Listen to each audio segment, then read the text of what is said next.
Hey, it's 6 o'clock. It is time for All Politics Are Local, America's number one political hip hop streaming show. And we got a packed show tonight. I'll go through the rundown, uh, and we'll talk about what's going to happen and who's going to be on.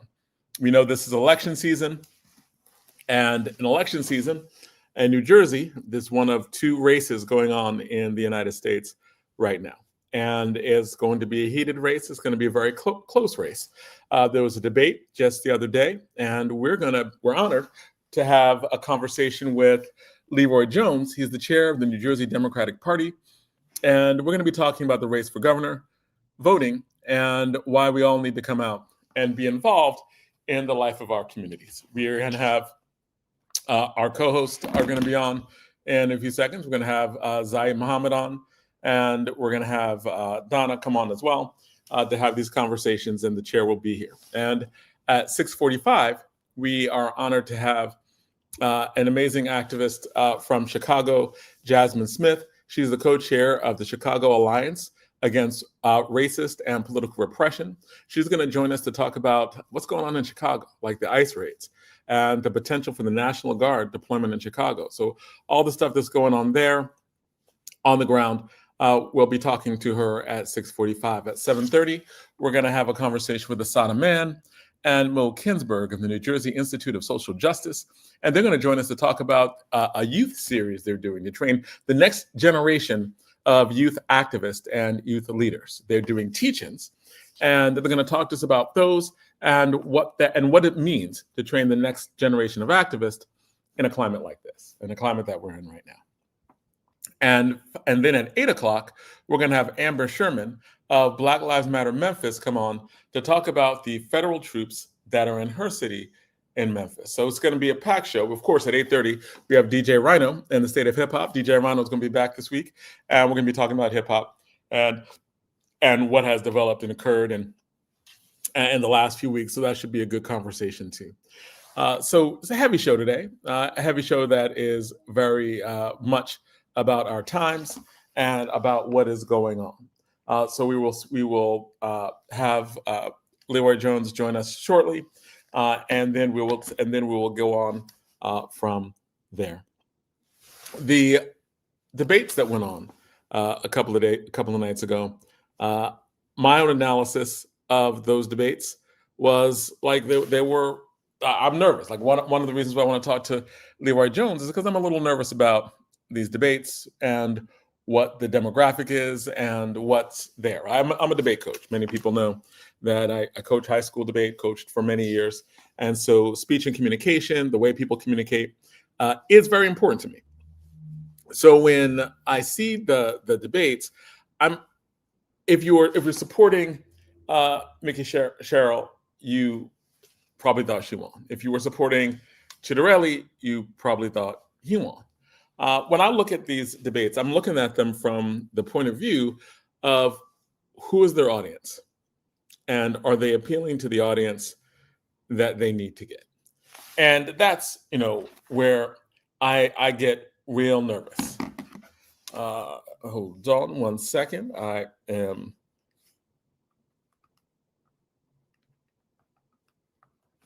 Let me just check.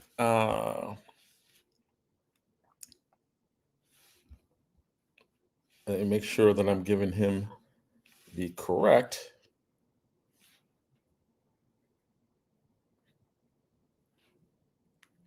Hey, I'm just doing two things at the same time. We have Leroy Jones backstage, so we're looking at just technically making sure that he is able to come on, and checking that right now. And getting ready to have a conversation about these here debates. Let's see. And make sure that I have sent him the correct link. Sometimes when I'm rushing and getting people the links for what they need on StreamYard, I sometimes make sure that I get them all the things that they need in that right time. So I am doing this in real time, trying to make sure that I can. All right, so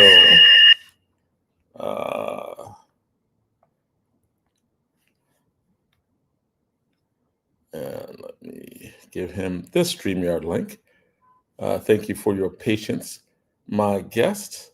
It will be worth the wait for this very good conversation that we are having. Leroy Jones, if you get this, I just sent you the link again in case there was something wrong with the one that I sent. It is a StreamYard link. So if you are here, I am sending you the StreamYard link. And let me send this again on through to make sure it goes to the right place. And to make sure he gets it.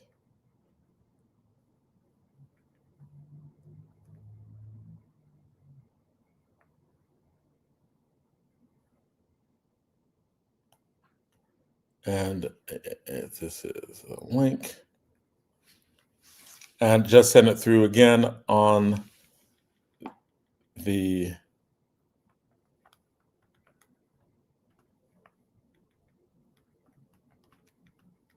so hopefully he will be backstage in just a second, and we will begin the conversation. So let me know if this works. All right, so these debates that just went on, it is, yes, great. He is, that's Zaid, who is here. Hey, Zaid. Yes, sir. All right, cool. We're just, we're having a little bit of technical difficulties. We're getting Leroy Jones here. Ah, he's here. Perfect. All right. All right, perfect. I had the first time. All right. Well, thank you, man.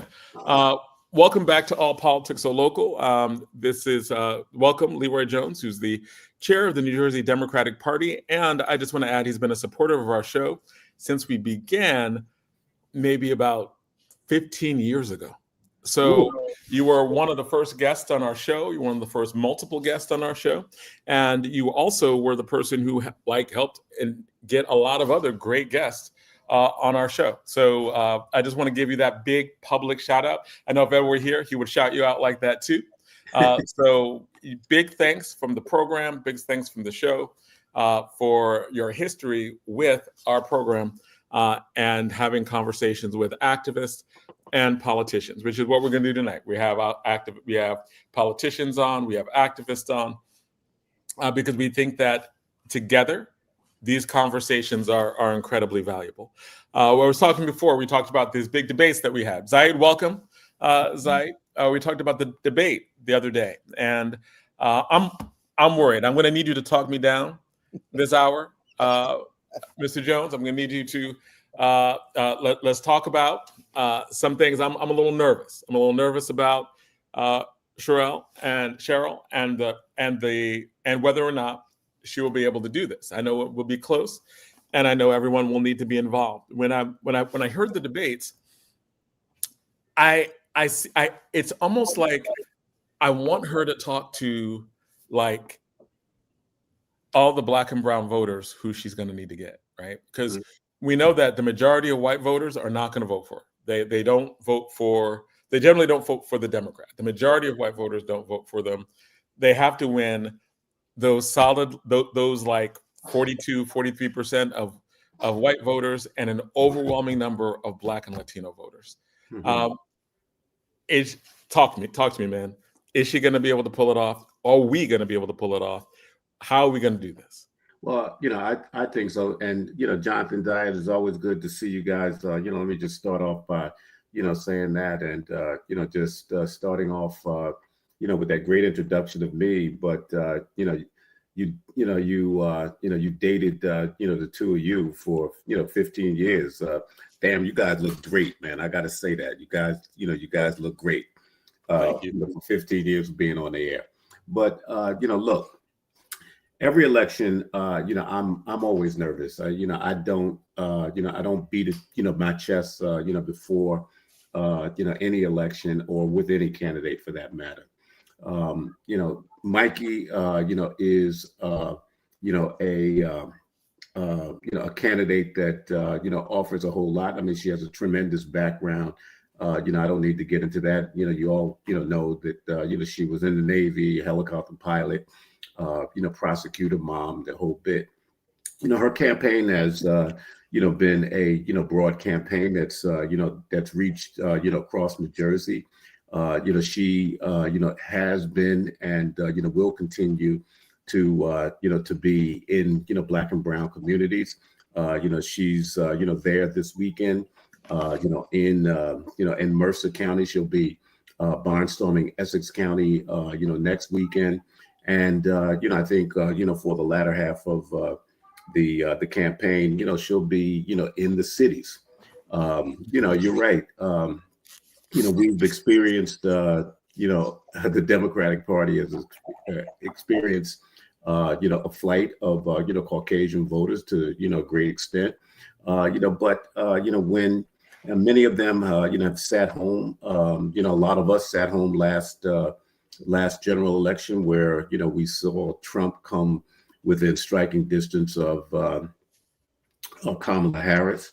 And, that was, due to a lot of reasons, and too many to go into, right here.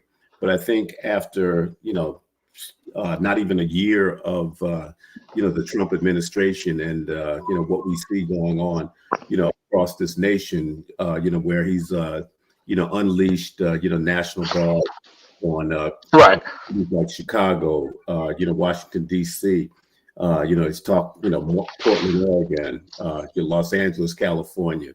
Those things, should wake up, our communities, because if that firewall of justice, and Mikey Sherrill happens to be the symbol, for that. This is bigger than Mikey Sherrill. right. Me, this is about you. It's about Zayad. It's about our children.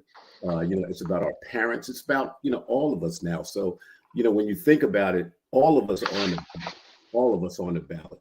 Our history is on the ballot. Our future is on the ballot. All of that. And the thing is, I think that it seems like that a lot of our people, our neighbors, they're not as concerned because Jack Ciattarelli seems really, really friendly. He comes to the neighborhood. He has some good pastrami sandwiches. He's, I mean, we see him everywhere, right? He comes to Newark because he knows that last time that he ran, he lost because he just got burned out in the cities, right? The city is just overwhelmingly, in Essex County, overwhelmingly came out against him. And he ended up losing in a very, very close, razor-thin election. And so clearly he's working really, really hard to be friendly. But at the same time, he's got endorsed by Trump, who is incredibly unpopular. And he says certain things.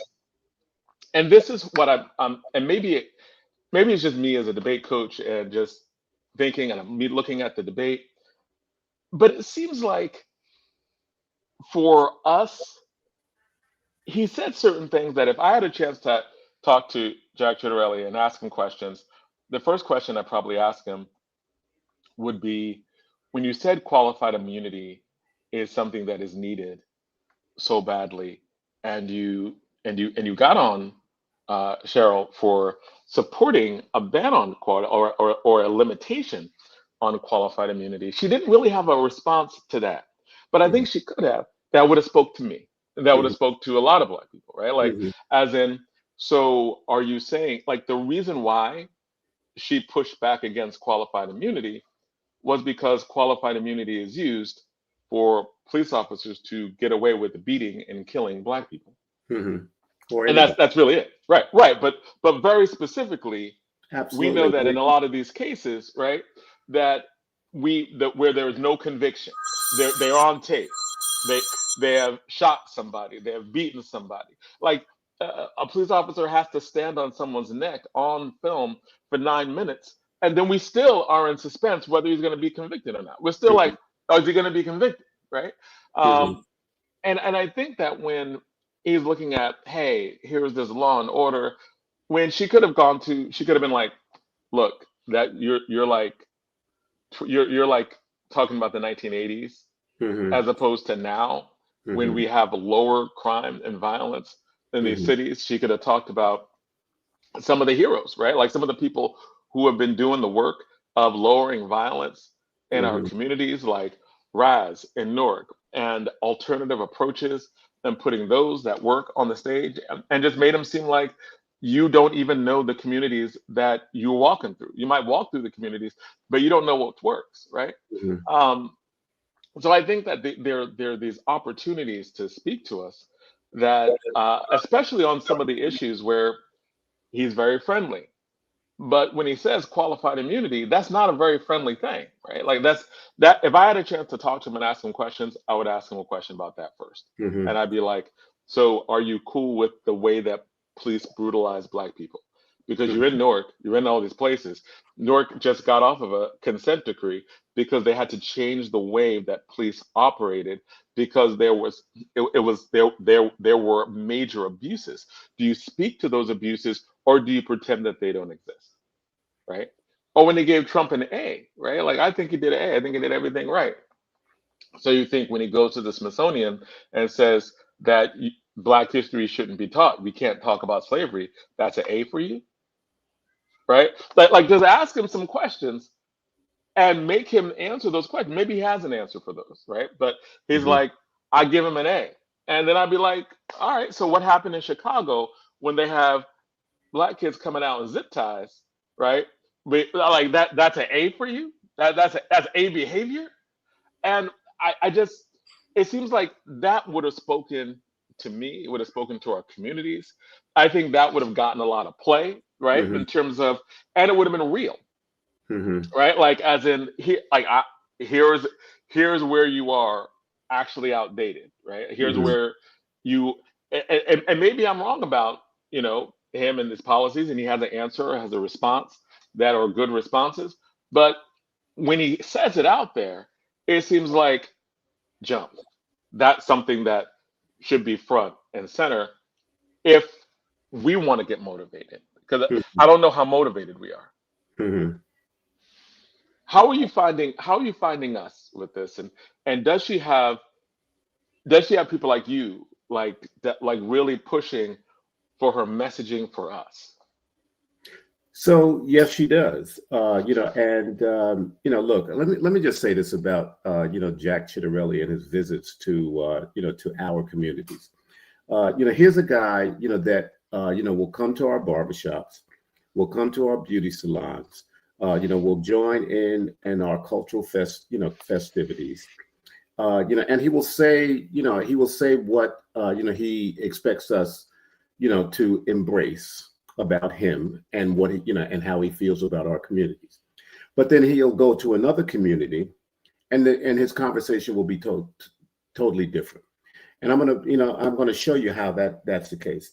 Just yesterday, there was he was on some radio show, and he says, New Jersey is magnificent once you leave the cities. Wow. Did you caught that, Zion? Did you see that? Wow. I'll text it over to you. Okay. And then there was a young reporter that asked him a very simple question. Right. And that question was, how important do you think the Black and Hispanic voters are to your campaign? And she asked him twice that same question. And his response was, next question. I saw that, right? I saw that and I kept asking, They turned that into is that the whole clip? Like did he really say that? Like did he really say that? Like he really just Yeah, because I would ask him about that too. and then he tried to after it went viral, then he tried to walk it back, or he tried to explain it. So all I'm saying is this. Oftentimes, these very Republican MAGA, this happens to be a MAGA Republican, somebody that, can't find one thing that Trump has done wrong or one thing that he disagrees with Trump. but the Trump's simple mere image or presence is non-existent in our community. His policies are extreme to the right, and doesn't embrace the spirit of diversity, equality. They've trampled on DEI. They have no respect for our communities. He said that they want to do military training in our urban centers. Right. And so here's a guy that embraces all that. Now, but one of the things I'm saying, even in terms of the debate, right? Like when she said A, then she just like, so do you think urban centers should be used for military training? Do you think you should have like 10-year-olds and 5-year-olds in zip ties having to prove that they're actually citizens when you go into these predominantly Black and Latino buildings, right? Like is that an A for you, right? And like she could have gotten real righteous on just listing some of these things, and I just don't know why that opportunity. Because for me, it would have been like, you've facilitated debates before, right? And oftentimes, you don't get a chance to get into the dialogue that that everybody wants you to. I mean, sometimes and this last debate, things went awry. He lost his composure. She hit him. She gut punched him with the drug dealer. Yeah, she's you guys are so sad. So today he wants to sue her. Look, they wanted to sue me, or they threatened to sue me because when they illegally obtained her private records. And I just simply said, look, that was foul, that was wrong, and all you guys should start lawyering up now. And then the next thing I know, I'm getting phone calls and text messages to our lawyers telling me to take my post down or they're going to sue me. And my response was simply sue me. Right. So just bring it.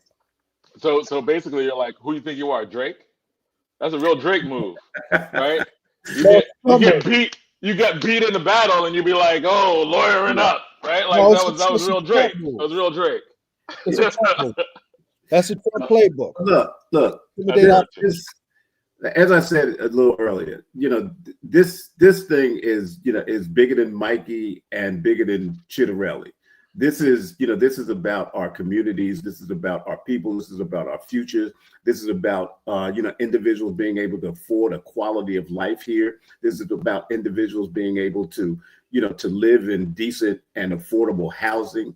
This is about closing a wealth gap, particularly in our communities. It's about all that stuff. It's about holding on to the whole foundation of what DEI means to our community.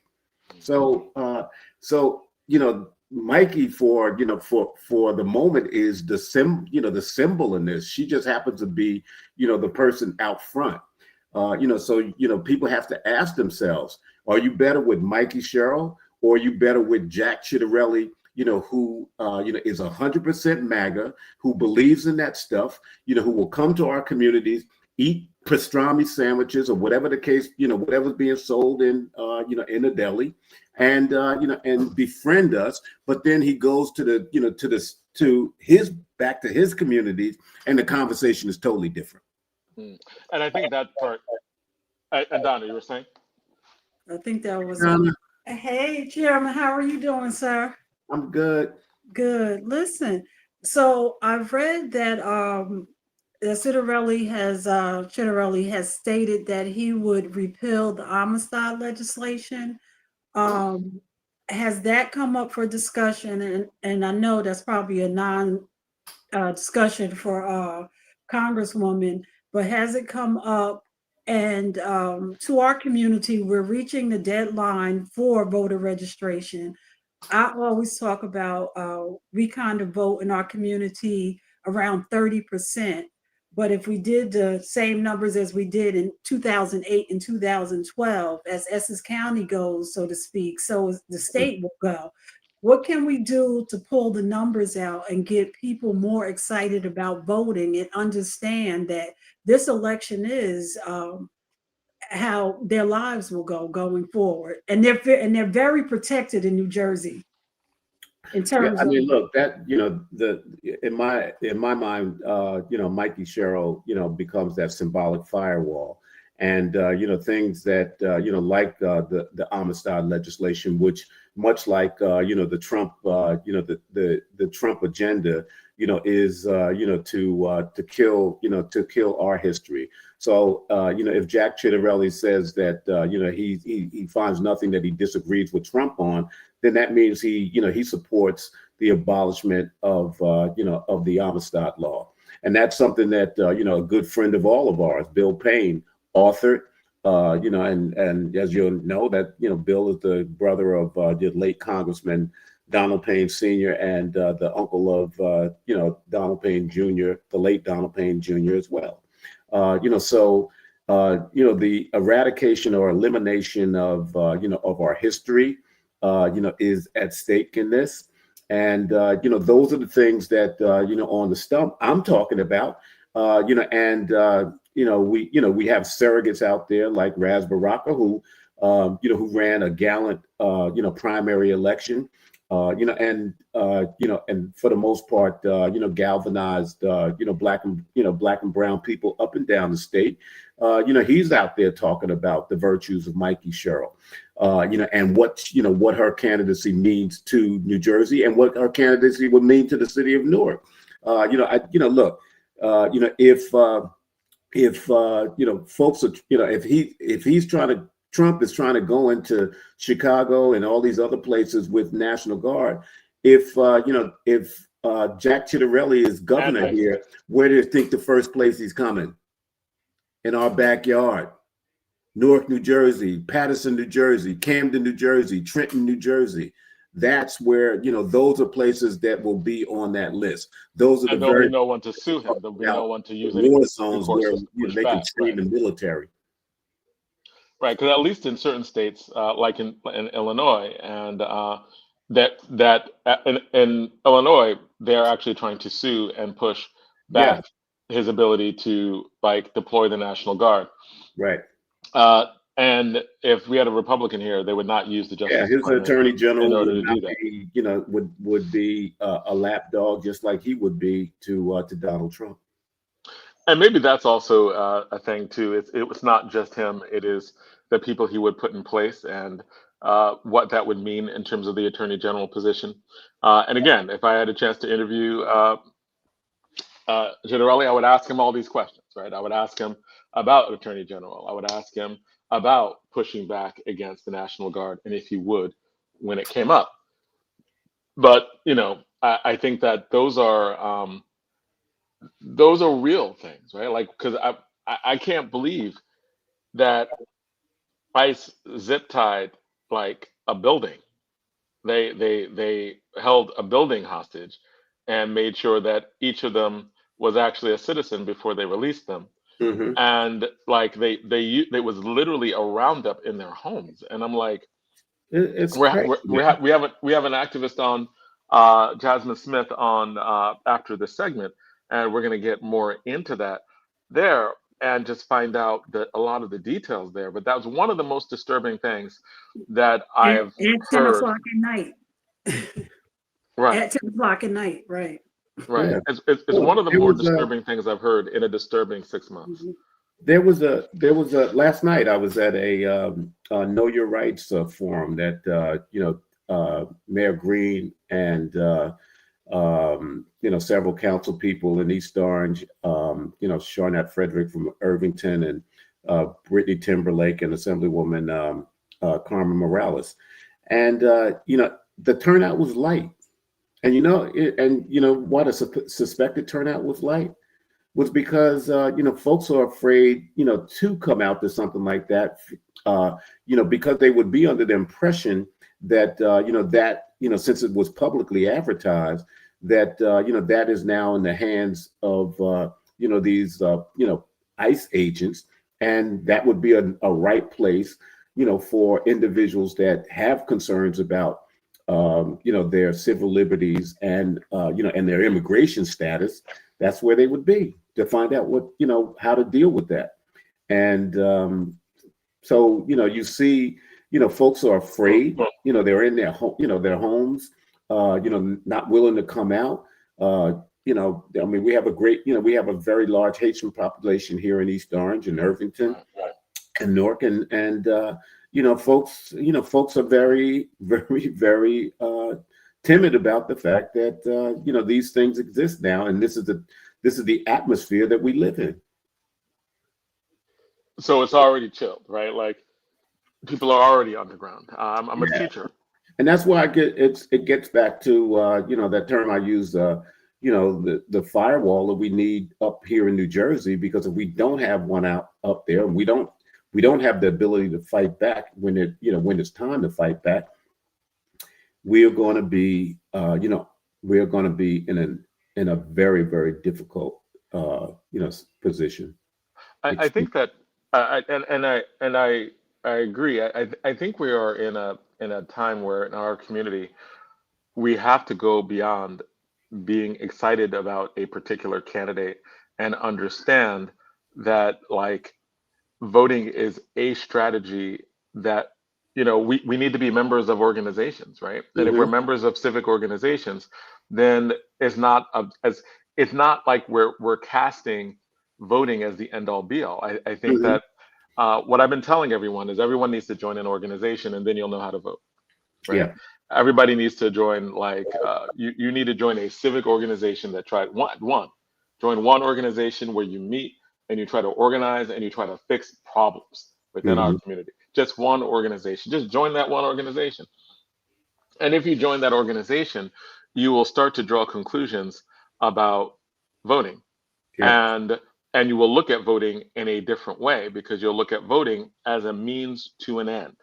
And as a means of the way in which you organize in order to do it, right? Like, and I think that we have to get our community just acclimated to join the NAACP, be a member of the Urban League, be a member of anything that meets.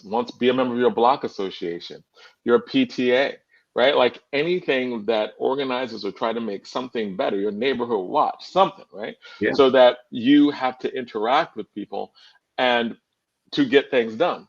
Then the politics comes after that, and you will know what to do, and you will not be worried about somebody like entertaining you or moving you or speaking directly to you or exciting you in particular ways. In other words, you just become informed at that point. Right. You have and able to make a decision based on being informed. Yeah. And Chairman, you're a little bit wiser than me in terms of age. But but I think about, like, I think the first mayor's campaign I worked for was probably Mayor Joel Shane. But voting. Well, I was on that campaign too, and I was a little boy. But go ahead.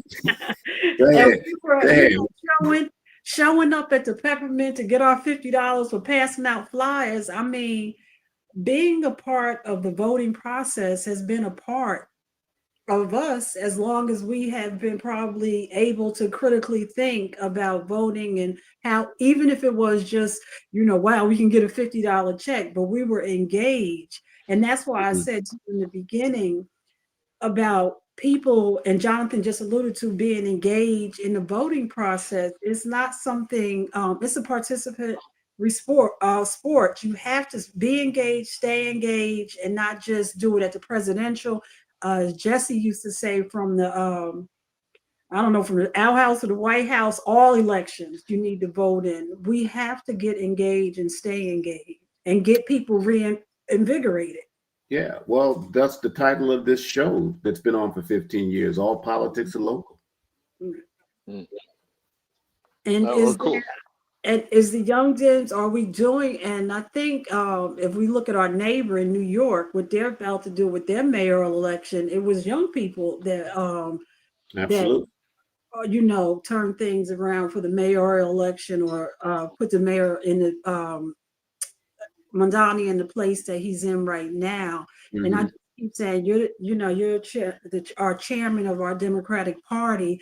Invigorating people, I think, is the thing that we have to continue to do, and just keep people ready about voting. Look, I'm glad you mentioned that because there are a number of young elected officials and those that are seeking the possibility of elected office, but there's also a good cadre of young folks that are young operatives. There's a number of them that are on the Mikey Sherrill campaign. They've shown up and shown out. There's young man by the name of Akeem Cunningham, who comes out of East Orange. He's heading up the entire effort in Essex County. A young talented operative.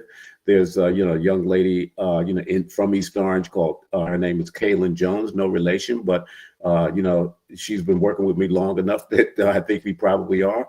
Another young solid operative that understands data, and how the data works into the scheme of electing individuals. A young Latina, Verily Santana, who's also on the Newark Board of Education, but she's the Latino base vote director. Comes out of Newark, as I just mentioned. Another solid one. So and then when you look at the electeds, LaMonica McIver has distinguished herself. Adorian Murray Thomas, another young up and coming commissioner on the board of Essex County Board of Commissioners. So we and that's happening. That I just highlight that in Essex County, but you see that in you see it in Mercer County, you see them in Camden County, you can see them in Passaic County, to a large extent. So we are growing a foundation of young electeds, particularly minorities, that are going to be the future leaders in a very short time in this state. So all that engagement, and these folks are engaged in those very office, those very organizations that you just talked about, Jonathan, because at the same time, we need to be bringing young leadership and young engagement through those organizations, the NAACP, Urban League, block associations, what have you. Yeah, and that's really good to know, because it's one of those things that even in this election, it seems like they're going to be intricately involved in getting people to vote, exciting people to vote, to get the vote out. I think that no matter how, I am unsure if the campaign style is as effective as we would want it to be for our community in terms of, just the presence and what she goes for. But I think that based on what's at stake, I think that we're going to come out and vote in large numbers because we just know it's in our best interest. Yeah. Right. That's why I like what you said in terms of she becomes symbolic, right? She becomes symbolic. And I think that, again, if I were gonna ask Citarelli questions, I would ask him about like that A+ that he gave Trump, and then I start listing a lot of the policies that are objectionable to our community. Yeah, well, the A+ was scary enough, man, right? Right. And the National Guard stuff is scary enough. Do you support that he was it an A+ when he pardoned everyone who ransacked the Capitol on 1/6, right? Was it an A+? Like the A+ was just such an embrace of MAGA. And I don't even know if it was necessary, right? Like it was just a real embrace there, and it was. And I know what you're saying in terms of him speaking to one audience and saying one thing and another audience and saying another thing. But I think the reason why these debates are important is because you get what their mainstream message is. Right.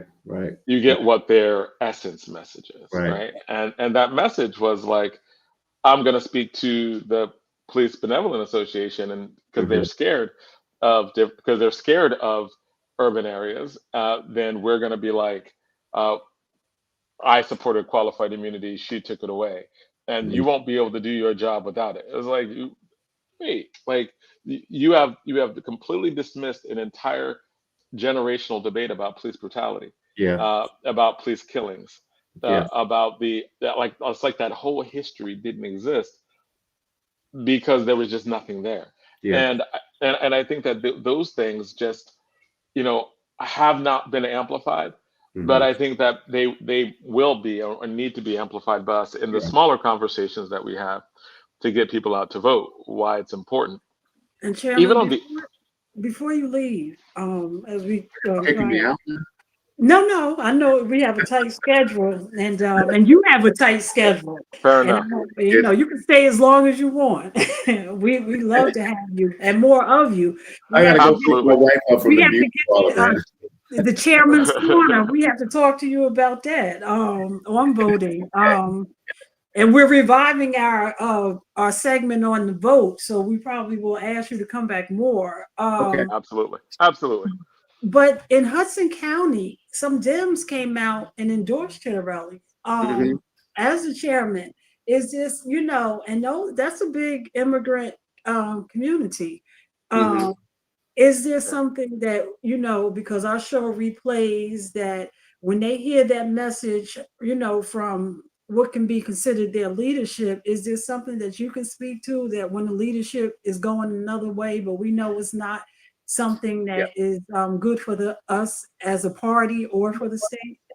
Well, look, I live in Essex County, right? And and these counties, are very, territorial and very parochial. But, that situation that occurred in Hudson County, those individuals that, went, Republicans, were considered, kind of rogue and, off the, they weren't, necessarily part of the, the Democratic apparatus there. And, there's been, long history of feuding.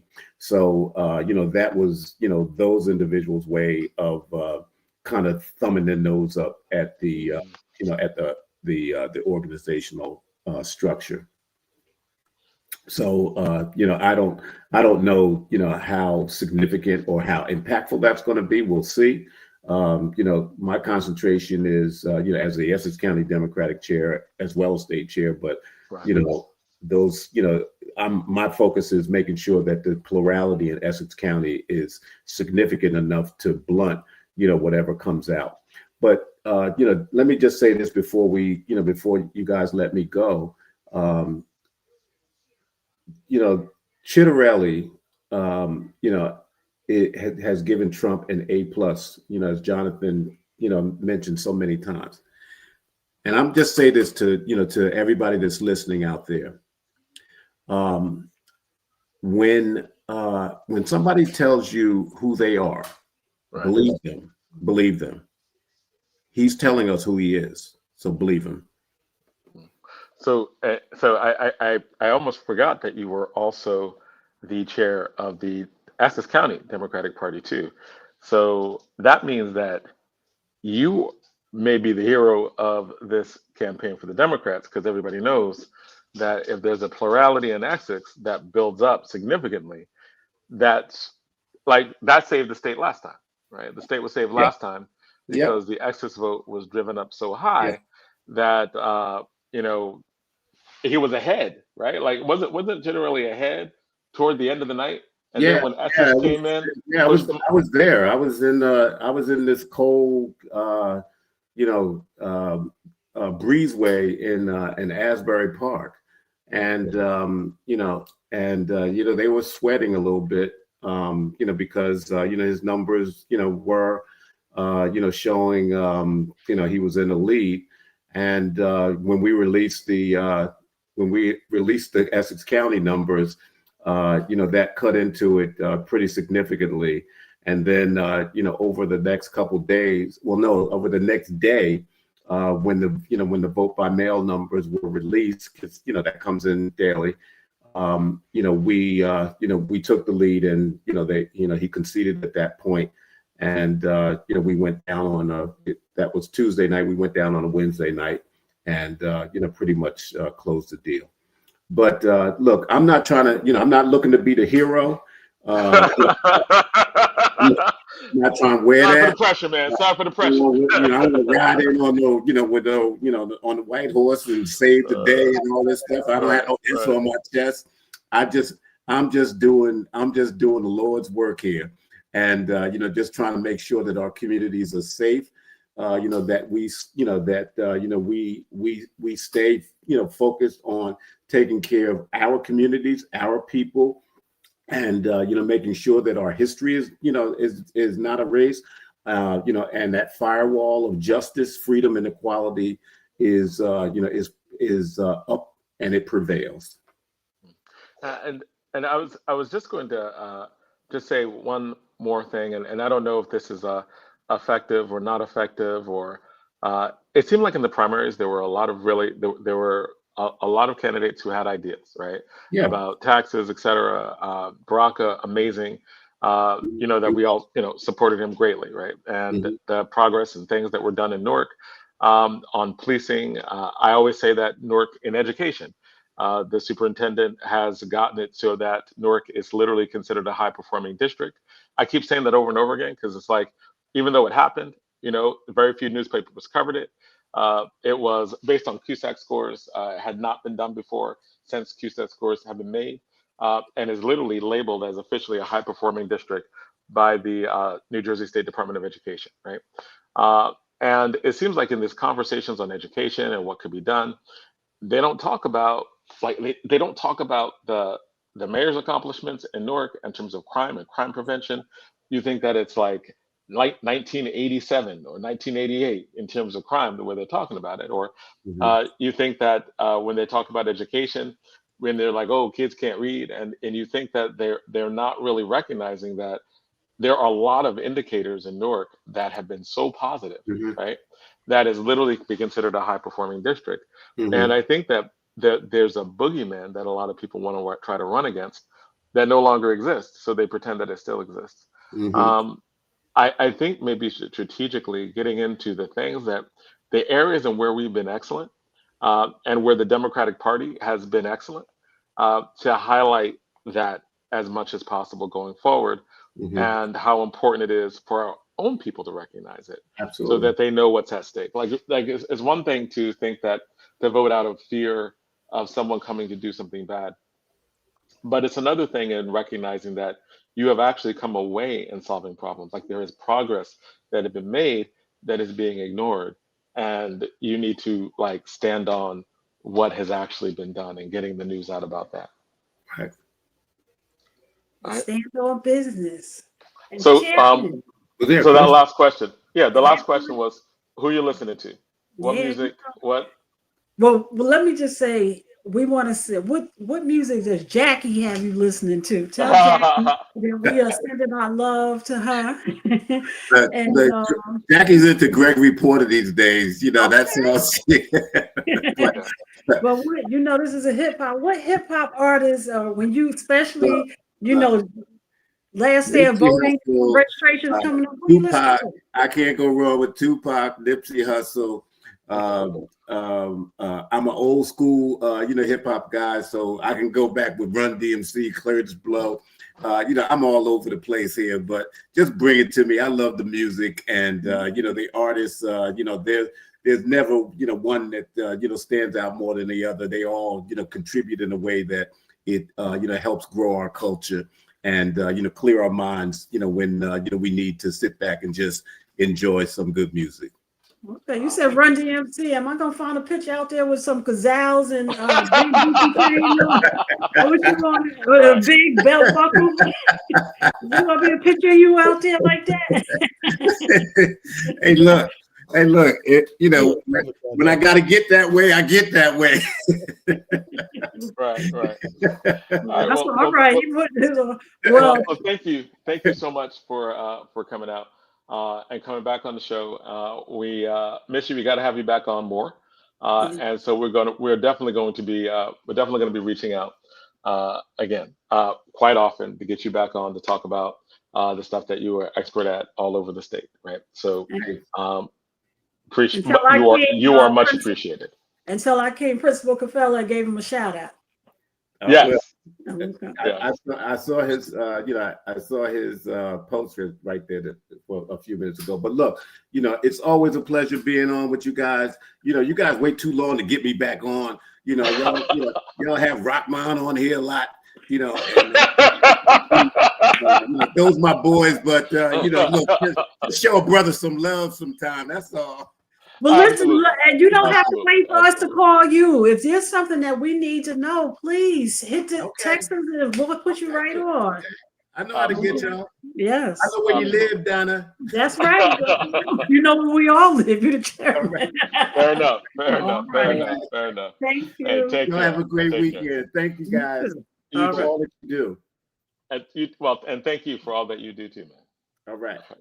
Peace. All right, is our guest here? Yeah. Our guest is here. Our guest has been here. Our guest has been on time and early. I like our guest. So because I wanted to talk a little bit about our Attorney General, but we'll get it in. Well, we'll get that. We'll get to that, right? Yeah. So we have our guest on, and our guest is Jasmine Smith. Jasmine Smith is the chairman of the co-chair of the Chicago Alliance Against Racist and Political Repression. She joins us to talk about ICE, the ICE raids, and the potential of the National Guard and what's going on in Chicago. She was highly recommended by Fred Hampton Jr., and who's a friend of our show. And we look forward to this conversation and actually to many others, right? Like one of the things that the show wants to do is get activists and politicians from across the country so we can see what's going on, because we need our own CNN. We need our own activists who are able to tell people in Newark and people in Atlanta and people in Baltimore what's going on. So thank you for coming on our show. And I already know we're going to be asking you to come back again. Thank you. Appreciate it. Appreciate the opportunity. Well, Jasmine, I'm gonna start off light because when all these problems were going on, I was about to send Hank Boyd out there. So I'm gonna just start off light. I'm a Chicago PD fan out there, but just saying what happened in that building at 10 o'clock at night. As an activist and on the ground, can you tell me, when you got the call that was going on? I mean, and in spite of everything going on, but that particular event. When you got that call that was going on, what were you at, and what was your response and your teams and all that? So here, that's the question of the day, but that ain't light. Yeah, it's okay. No, I was talking about Hank Voigt. That's what I was talking about. So it's so many ways and groups and organizations that's come together here in Chicago. Can y'all hear me? We can hear you. In Chicago, so we are working off many channels of communicating with each other for rapid responses with situations like that happen. When I seen it go off in the chat, of course it hit social media and the news immediately, but it's horrible and it's very alarming, and it's getting worse when you have these troops and these officers that's been sits here that don't know our city, that don't know our people. They just following orders by a person who clearly have said it and have shown it time and time again that he can care less about Black lives, Black communities, brown communities, following the law. He's a criminal himself. But to see that this particular incident, that Black people were impacted directly with the ICE snatching them up, detaining them, putting them in different vans, separating them so they can finish doing their quote unquote investigations and detaining the illegals.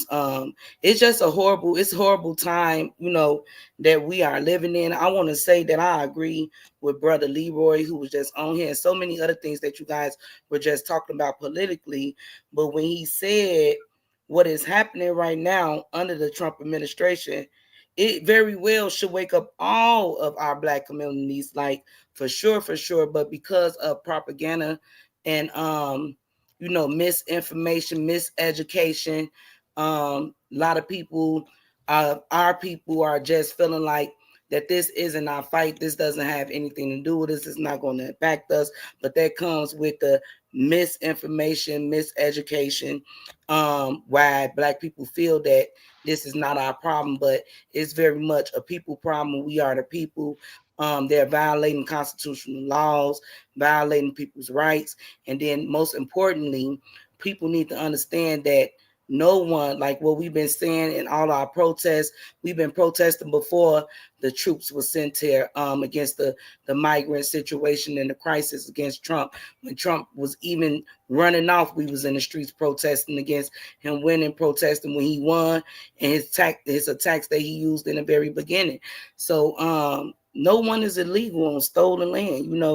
The white supremacy and the elite people been told. Sis, you better say that again. Nobody's illegal on stolen land. And our people really need to understand that. And what happened at that building was just a taste of what they're already planning to do. Like this is only going to get worse because we're dealing with a person that wants to dictate, a person that really wants to be king, a person who doesn't care to follow laws, and it's going to trickle down in more Black communities because we do have a lot of migrants who were placed in our communities when the crisis first hit our cities. They were put in a lot of Black communities. So a lot of ICE agents they already are all over Illinois, even in the suburb areas, detaining and actually brutalizing people on the streets. We had a video that was sent to our group chats of ICE brutalizing a Black man on one of our expressway platforms on the west side of Chicago just as recent as last week. And it's like, and I'm trying to tell Black people, so y'all think that this don't got nothing to do with us, why would they touch him? He's not a migrant. You know what I'm saying? As far as what they're looking for, he's not illegal. He's a U.S. citizen, and they attacked him. Right. And do we know the 37 persons that were locked up? Has it been revealed how many of those persons? No. So ICE and the federal agents that has been active so far in our streets are not willing to cooperate, not willing to help, not really trying to even hear from the residents, the communities that they are in, and they're not even you can't even really approach them without them automatically being on militant time of attacking and macing or shooting bullets. They don't want you saying anything. The threats is immediately, we're going to detain you. You're intervening with federal investigation, federal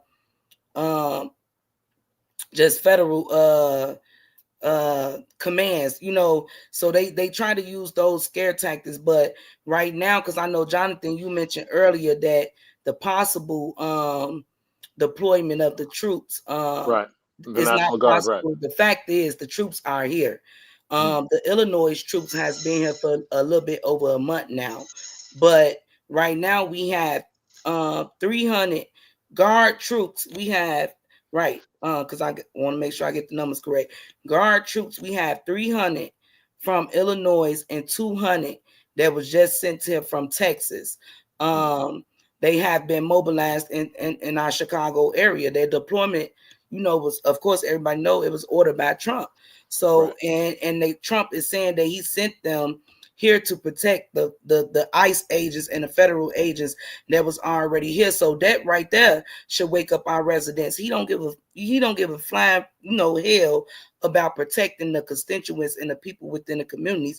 He only caring about protecting these ICE agents and the federal agents, but they came into our city, into our communities with no regards of respect for us. They came automatically with aggressiveness. So when and then they trying to make it seem like the protesting that we're doing like we're attacking them. Now there is a few organizations and a few people, individual people who come to organize protests and they show out, you know. Right. But that's not the mass numbers. That's not the, I don't want people to be confused. You know, that's not the organized protests who are fighting, you know, attacking them or agitating them.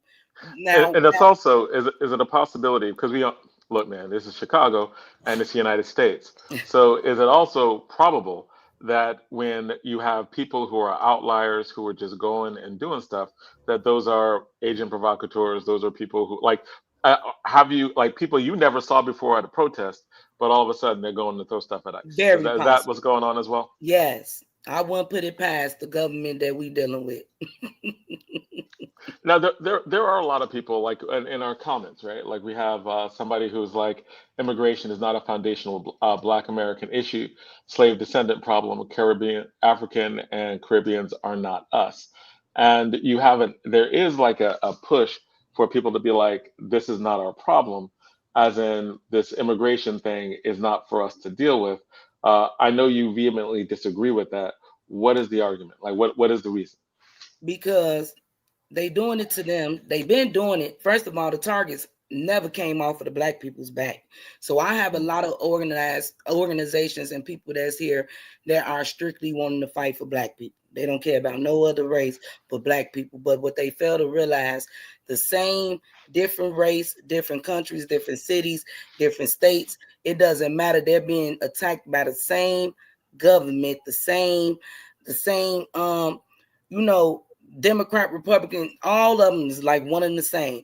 They're all being organized to attack all of these different race, different locations of, you know, across the globe, of people who are less fortunate. You know, I tell Black people all the time, they fighting against the same people who we've been fighting against.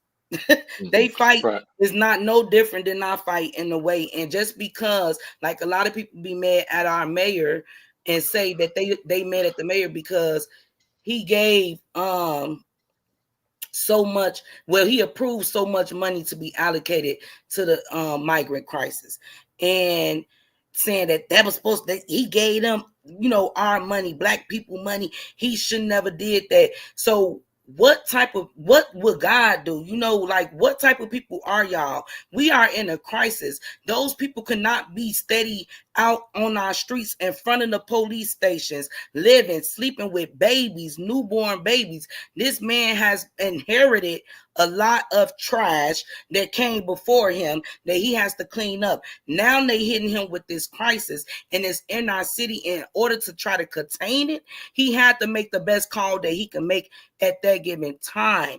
And then they want to keep saying that it's our money, Black people are suffering, all that. Black people need to wake up and take accountability that we play a role in a lot of things that's going on now in our communities and with our government. We voted a lot of these devils in, and instead of us paying attention to who we voting in so we can vote them out the next time because they screwed over our communities, we're not even getting out the vote. So we have to take accountability for a lot of things and stop trying to point the finger at people who are actually fighting to try to make a change or to help us. No, they may not do it the correct way or exactly how we want them to do it, but if they're trying, show them some mercy and some grace, because I would not have allowed millions of migrants to be on my city properties, in my, you know, in my streets either. I would have figured out a way to put them up. And then again, like you said, that person said that it's not dealing with the Caribbeans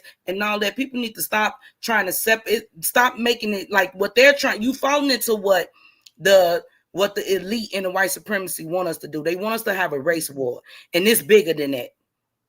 We have to unite together to correct a system, well, not even correct, to overthrow a system that was never built for none of us in the first place. It was only built for the white supremacy and the elite people to have full control over everything that's going on within our communities and within our cities and our states and our countries. And I pray every day that our people will wake up and really realize that, and our people will really wake up back to the times where we were really uniting and standing and holding the line for everyone's interest. You are the co-chair of the Chicago Alliance Against Racist and Political Repression, and there was a campaign that the organization has done. Like part of, I just want to get to some of the activism that you were doing before this. What were the projects that you were working on, and can you give us an update about that before we jump back in? Well, I appreciate that, Jonathan. I'm still working on those projects. I am now an executive member of our organization, and I'm the co-chair over our campaign to free incarcerated innocent torture survivors and wrongful convictions.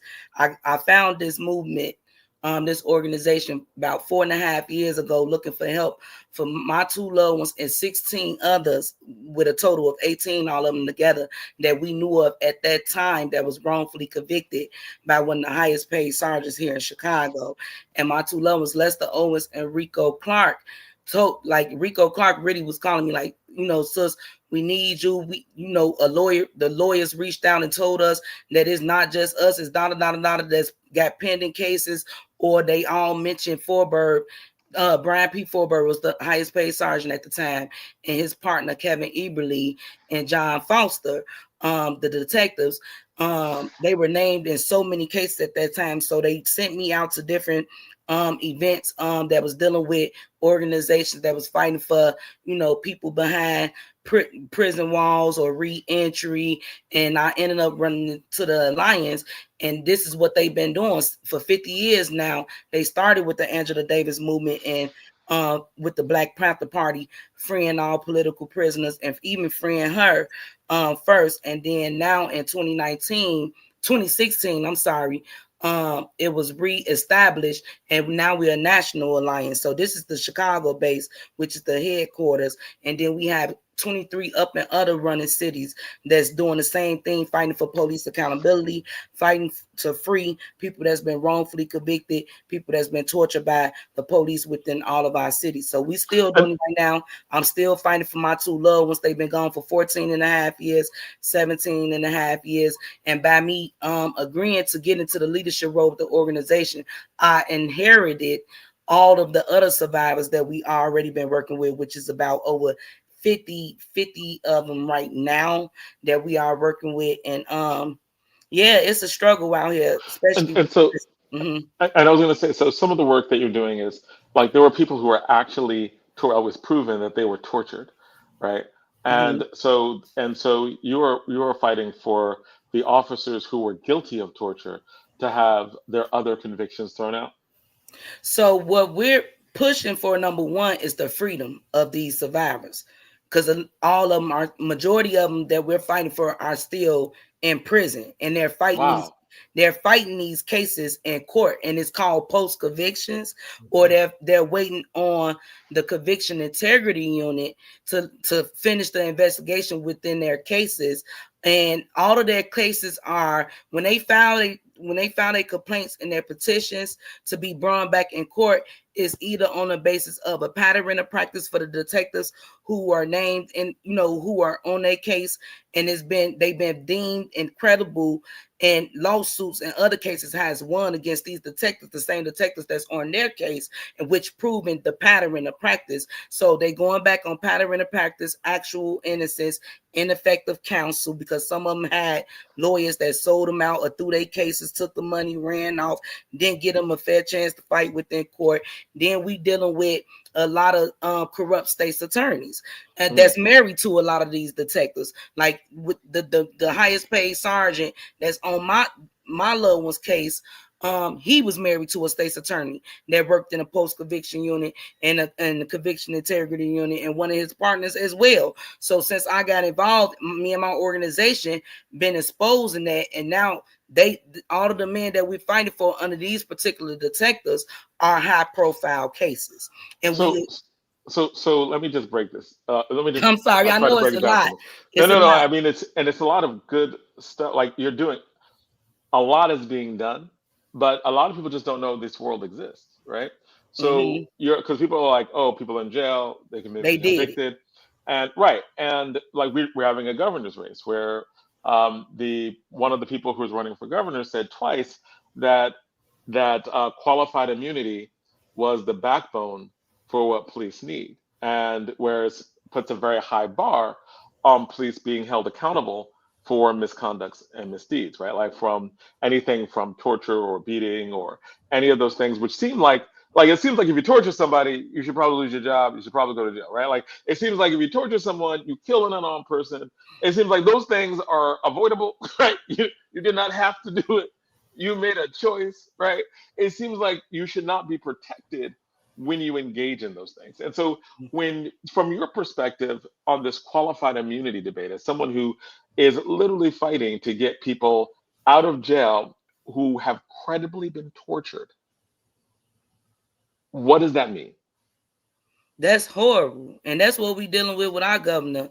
Whoever y'all governor is, he ain't nothing but a racist, just like ours. And they help one side of the spectrum of the city where they all so lovey ass kissing to them, and then on the other side the city is hurting and they doing things that's very, very detrimental and racist to our communities. We have a governor, well, first of all, we have officers that is qualified immunity is for the judges, the state's attorneys here in Chicago, in Illinois. The judges and the state's attorneys have full qualified immunity, and the police, they have immunity, but they don't have full immunity, but they have they put in the law, which is rigged. All these laws be rigged up, but they put in the law that gives the police statute of limitations on crimes that they may have committed, or like cases like this where people have been tortured or wrongfully convicted by them. Now, a lot of these cases, these men have been gone over a decade. And they got all of their evidence. So now they're coming back over a decade later from when this happened. So a lot of these cases has ran its course for statute of limitations for the police or the detectives to be held accountable. And that's things that need to be addressed, because there's no statute of limitation on murder. A lot of these cases that we are fighting, they were convicted for murders. So if so the police in these cases were actually convicted of murder? No, the survivors. We call them survivors. The men that's in prison fighting to prove their innocence, we call them survivors. Majority of the cases that we are dealing with are murder cases. These cops, these detectives put murder charges on innocent people, falsified the evidence, falsified the crime scenes. Like, they tamper with evidence, they coerce the witnesses, they picked up, like, sometimes some of these cases got where they picked up drug addicts and coerce them to lie and point out these particular individuals. They even have people sitting in interrogation rooms for over 48 hours, days, interrogating them until they can give them a somewhat clean cut statement so they can charge, so the state's attorneys can charge these innocent people. So when you know that you have cops that's been deemed in lawsuits, now, man, Chicago is the number one capital, number one capital for wrongful convictions and torture survivors. We are almost $1 billion in paying out for wrongful conviction cases, and a lot of them cops that played that wrongfully convicted these men who are winning these lawsuits, they are still on our force. So we have a superintendent that's basically being incompetent when it comes to actually investigating these officers that we are calling out by name: Brian P. Forberg, John Foster, Kevin Eberly, those the ones that touch my loved one's case. They still on the force. One is a commander, the highest paid sergeant. When we first started airing him out, making the news about him, they forced him to retire, but then they hired him back on. Now he's working at a desk as a specialist. And then Kevin Eberly. And to be clear, the people that you named have lost lawsuits. Like, they have been sued. There has been evidence. They have been found. Like, so everyone you're naming, there are there are lawsuits that they have lost, and you don't go forward with this until that first step, right? You have here is the evidence that these officers have engaged in, say, torture, or say or falsifying evidence. We present other cases that's been overturned where people got out because of their tactics. So there has been so that's why you say there's been pattern and practice. Yes. So you were literally following officers' careers and officers as they have cases against them have come up, and they have lost. Like, the city has had to defend them, and the city has lost in their defense of them. And evidence has been come out that they've either tortured someone, they've falsified evidence. And so, but what you're telling me is the officers are still on the force in many cases, and the survivors are still in prison. That is the case. That is exactly what is going on. And the Governor Prisoner, know about this. The governor that we dealing with, he's sitting on right now over 1,000 some clemencies of people who's either been tortured by the police, who have actual innocent claims in, where the police and that went through the Torture Inquiry Commission hearings, where the Turk Committee deemed that they were tortured. Then you got a lot of cases whose these 1,000 of clemencies are people who went through the proper steps. They went through either the Torture Inquiry Commission, they had their hearings, and these people have voted that person was tortured. You have clemencies where they go through clemency hearings with the Prison Review Board. The Prison Review Board send these people through hearings, and they send a recommendation to our governor. So once the recommendation goes to the governor has to sign off on these criminal cases that's asking for a second chance, or explaining that they had no business even being in there in the first place. He has over 1,000 some clemencies that he has not signed off on. A lot of these men have been waiting for 5 years for our governor to sign off on criminal cases, clemencies and stuff, and he has not did it because of the politics and because he don't want the backlash.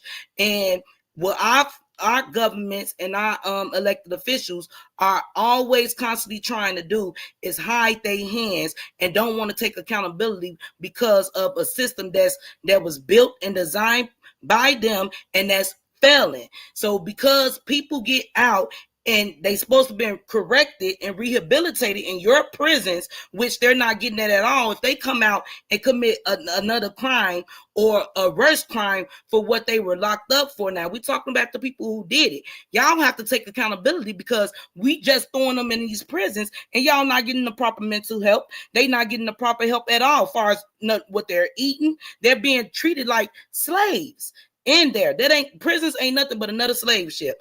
And then we have our mayor. I agree with him on a lot of things, but what I am asking him and met with him about is your superintendent has the power to fire these cops that we are bringing to you right now. Right now. He needs to make a move right now to hold these cops accountable. Whatever backlash they get from their union and all that, y'all deal with that as it comes. But if we got clear black and white evidence on these cops that are still roaming our streets, that are still terrorizing people, y'all need to make a move right now. People that are locked up, their lives matter too. And everyone that is locked up has not done the crime. And people need to understand that as well. They have not done the crime. And people be like, well, lock them up for the ones who do it. You lock them up, they not getting the proper help that they need. That's why they come out and do the same thing again. And people need to understand that prison ain't always the answer to fix people and the crimes that they make, because that ain't how they built our prison system. They lied and said that they were built to correct people, but they're not doing it. These people really be having mental health issues, and they don't get the help when they go to prison. And that's that's a whole nother, I was going to say, and I don't want to have that conversation about rehabilitation, but that would be a good conversation we can have one day, but it's definitely not a part of the process. Yeah, for sure. And Zaid, I was gonna say, what when Zaid Mohammed has done a lot of work in violence prevention and has worked with the Newark ecosystem of violence, anti-violence, and violence prevention.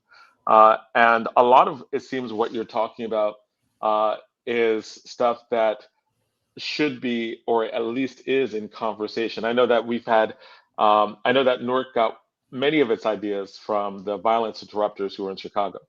And the interrupters of Chicago helped inform some of the activists who were in Newark, who eventually got into political power and instituted that as part of the strategy of violence prevention inside of Newark. Are there similar efforts there to have activists inside of government? Like, for example, Keisha Yuri was an activist and was out protesting. And the mayor also was activist protesting violence prevention. And he ran for office. When he got in office, many of the activists became people who worked in government and ended up doing something really cool in terms of being able to lower violent crime to record numbers, right? Like by putting in a lot of the violence prevention measures, a lot of the violence interrupters, and just being smart about the ways in which to intervene that they got from different places in the country. Is there a similar collaboration? I know you have a Black mayor. I know you said you were talking to the mayor. Does the mayor, the people that he has in place, are they in the community, of the community, or is there like this divide? Is there like they're not in these communities? It's so divided. Let me tell you something. We do need more activists in governmental roles, but here in Chicago, that's a no within our politics, like in our different positions. Like the mayor is all for us. Yes, I truly believe it. I stand with him with that until he showed me otherwise. Like right now, I'm waiting on him to stand up on the superintendent. But the people that's around him are like his aldermen and stuff like that. He have maybe a handful of people he can trust within his body to really be for the community, be for Black people, be for all people, be for humanity. And the rest of them are snakes in the grass, all about that money, all about what they can do to fill their pockets and to fill the people that they rock with. I have a person that's a part of our organization that tried to run for a position, but it has to be voted for and approved through the aldermen and approved through another body. And you know what they did? Because they knew that she was a part of our organization, they blackballed her. They wouldn't let her get the position. And that's the problem with a lot of our elected officials and stuff like that. Too many people are bootlicking each other. They want the system to keep rolling how it is, other than actually putting people who in there. Like, we are a grassroots organization, and I know many of them that's really out here putting in the work, really fighting for change, really fighting for justice. And no, we ain't finna kiss nobody butts because you elected official. None of that. You either go do right by the community. Right is right, wrong is wrong. Ain't no in between. We don't care if you is doing one thing for one side. If the other side is suffering, we're gonna call you out. So the thing is, here in Chicago, they don't want to see people like me in a position to actually hold or have some type of power to actually make a change. They don't want to see it because the government makes money on the destruction that it designed to happen in all our cities, all our states, so they don't want too many people getting in there that can actually make a change from something that they design. Does this current situation problematize that even more, right? Like, as in the current situation, you have now an outside force, ICE, the National Guard, coming in. and really terrorizing these communities. And it seems like they are attacking the community. They're attacking the politicians. It seems like they're an outside enemy of every political class that's in the city right now. Is that a potentially unifying effort where more things can get done? As in, because in order for the mayor to be able to deal with the situation, he needs you, right? He needs the activists. He needs the people who are going to be in the streets, Streets. right? He needs that, right? Like they can't function without it. Is there an understanding that there has to be, like, because there's no purpose of you being in the streets here and you got the same superintendent and the same crooked cops who are beating you when they leave, right? You That's got federal troops who are zip tying kids, and you got federal troops who are, dealing in massive intimidation that's on a different level.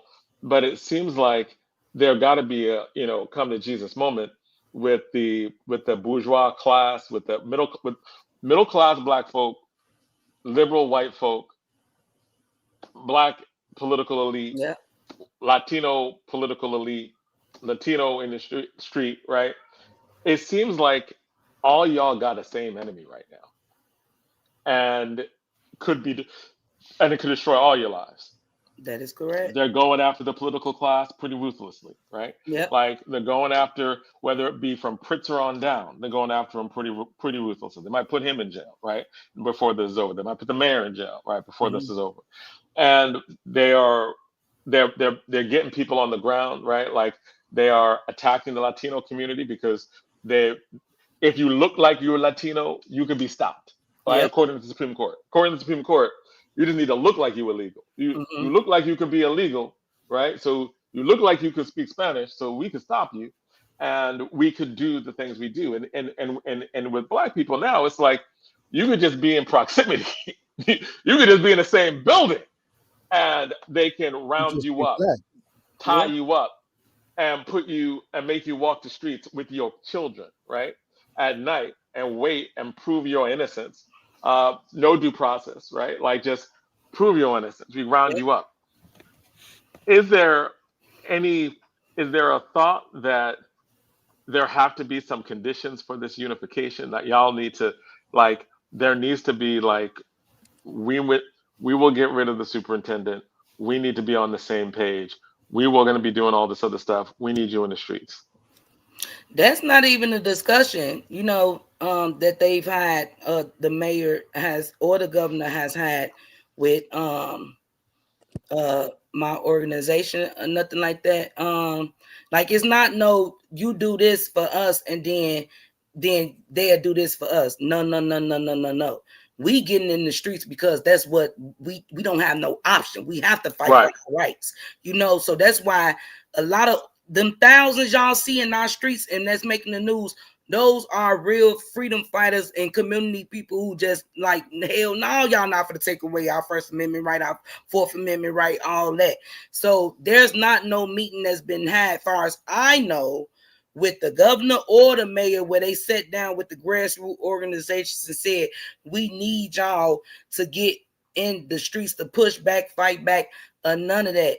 And one thing's for sure, if it passes without it being a revolution for real, this situation, the current time that we in, if it passes, our government is going to go back to the governor prisoner. Everything is going to go back to a regular scheduled program. We're still going to be calling out the governor, calling out the mayor to do whatever he can in his power to help us with what our fight is, which is freeing innocent people, torture people, cleaning up the prisons. Our people are dying in the prisons. They got 2-man cells when it should be 1-man cell. So it's so many things that's going on that they not really moving or putting in orders, executive orders. They got the power to put in executive orders at the stroke of they hands, and yet they have yet to do it because we being hit with situation after situation. I'm gonna give them the benefit of the doubt with that because they came together and they all are against the Trump attacks. Majority of our elected officials, like the main elected officials, but they got to do more. That ain't enough for me and my Black community. And my Black brothers and sisters that's dying in prisons, they got to do more. So what will probably have to happen after, because it passes one way or another, right? All the people who are in the streets get turned from pushing back against the federal government to getting pushed back against your state and local officials, right? Because it's probably going to be like if they're not working with you, then people aren't just going to go home. They're going to be going now. Now that we dealt with them, now all thousands of us are dealing with you, Mm-hmm. right? Uh, is there a link also a connection between electoral politics and the activism? As in, uh, there are a lot of activists who are like, I don't vote. I'm not voting. I'm not in the. I'm in the streets, but I'm not voting for people. Is that a problem in Chicago? As in, like, you got a ton of activists. I mean, you got a ton of people in these streets, and Mm-hmm. if that translated into electoral power, you can knock people out. You can them greedy people. You could take them out and put in your own people.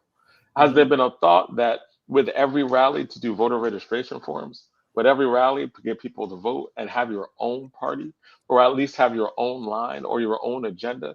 Because if you got 1,000 people, 5,000 people, right? Then all of a sudden you out in these streets with thousands of people. If all those thousands of people have voter cards, if all those 5,000 people, you handing out voter registration forms to everybody and being like, this is what we need to do, right? Like this is multiple. This is a multiple. This is a multiple pronged fight. We in these streets. We need to be in these booths because these people need to be scared of us. Because the reason why they don't do what we want them to do is because they have no reason to be scared of us. Because they know we're going to be in these streets, but they know we're not going to be in those booths. They're going to Mm-hmm. have their own people in those booths, but they ain't Mm-hmm. going to tell us when the election is. And Yep. then we're going to tell you whatever, right? But if they knew that y'all were in them streets and y'all were in the voting booth and the streets and the voting booth were connected, you might have. Do you think that that would be some different politics? And Jasmine, you actually said it in the beginning about we don't come out to vote. And I think our urban communities, we deal with that a lot. And It's people tired. I heard from a lot of people because last election when we were voting for new states attorneys and stuff, I was actually out here knocking doors with another no, matter of fact, with my organization, we were knocking doors, hanging pamphlets for certain people that we were in agreement with, like the help with their, for the most part, with their campaigns. And a lot of people who I spoke with and tried to tell them, like, don't vote for this state's attorney, this particular one we got now, because she ain't nothing but the devil. She ain't nothing but another Trump. Don't vote her in. A lot of doors I knocked you out. You know what our community said? Oh, we voted Democratic down. And they ran this lady that's really a Republican. She was an appellant judge, state's attorney Eileen Burke. They planted her. They took her from being an appellant judge, told her to come run for the state's attorney on a Democratic ticket. She got a guaranteed win.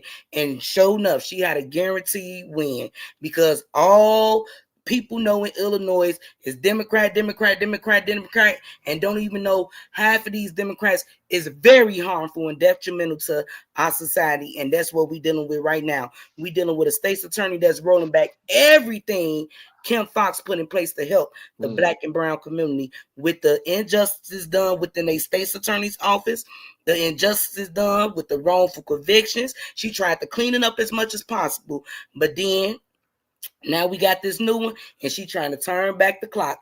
And I said, our people need to wake up. Like, y'all need to pay attention. They got us so distracted with the internet, these TV shows, and all that. We need to focus on what is happening, and they putting it right in our face. We just choosing to turn the blind eye. yeah, that's interesting you say that because I started off with the Chicago PD, Dick Wolf, and they did last night. The Wednesday show was about ICE. Well, ICE, raid and everything, and he always sticks stuff in the line. And I was going to ask you that the arts, and I know we're winding up, but the arts are really you have the shy, you have your police, medical, fire, you have now that President Obama, you have the museum there. How with the arts and all of that shining a light on you, has that been helpful No, or in any way? no, that museum that's being built is displacing people over there in that South Chicago area, and they're not exposing that. It's always propaganda, you all. It's always tricks. I know so many community people in a small organization that lives over there that push back against that Obama Center being built over there. They displaced a lot of Black people, a lot of senior citizens that lived over there in their neighborhood so they can complete that project.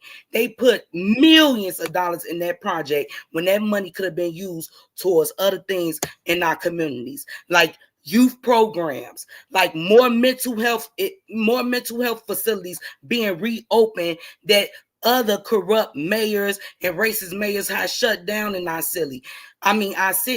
So it's just a lot of politics going on, a lot of propaganda, and it's going to take us to wake up. It's going to take us to love each other, listen to each other, because I try to preach and educate so many people. They be think when I talk to our people, it's like I'm talking Spanish or I'm talking about full of conspiracies. I'm be like, all you got to do is turn on your TV.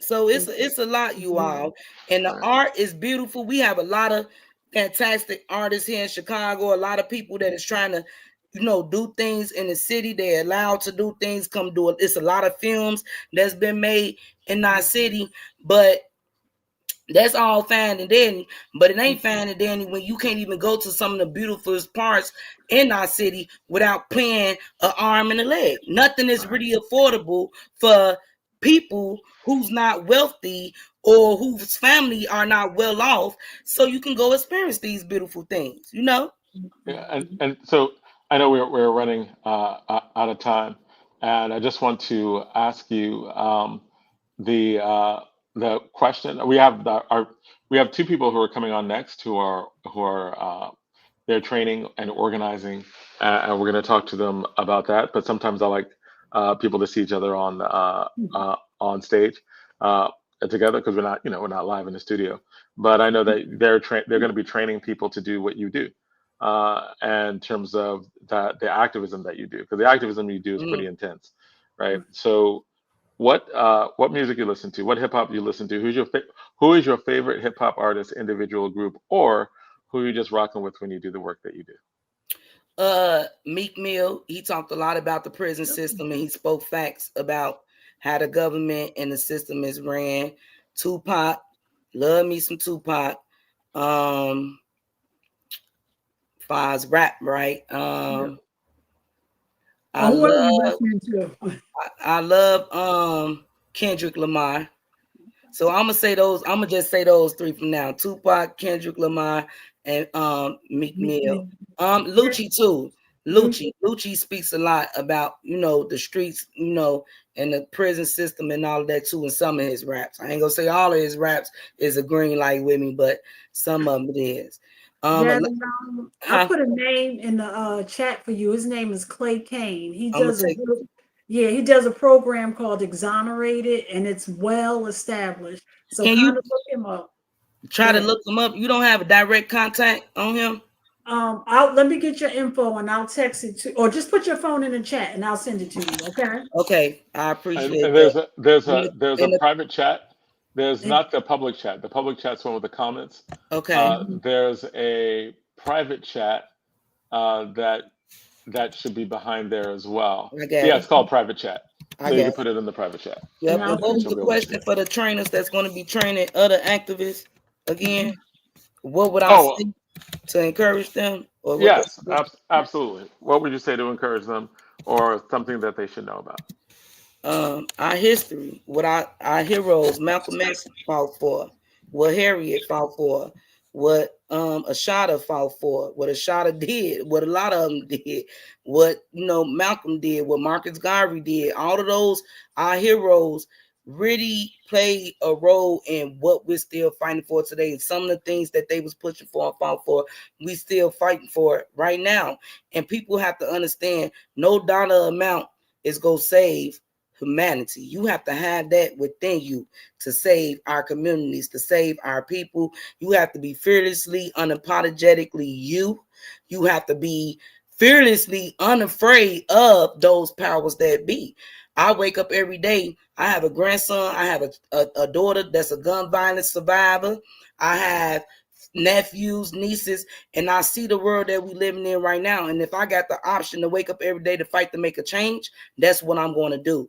And I'm going to do it without being afraid of what backlash I may get, what threats I may get, because they send the threats.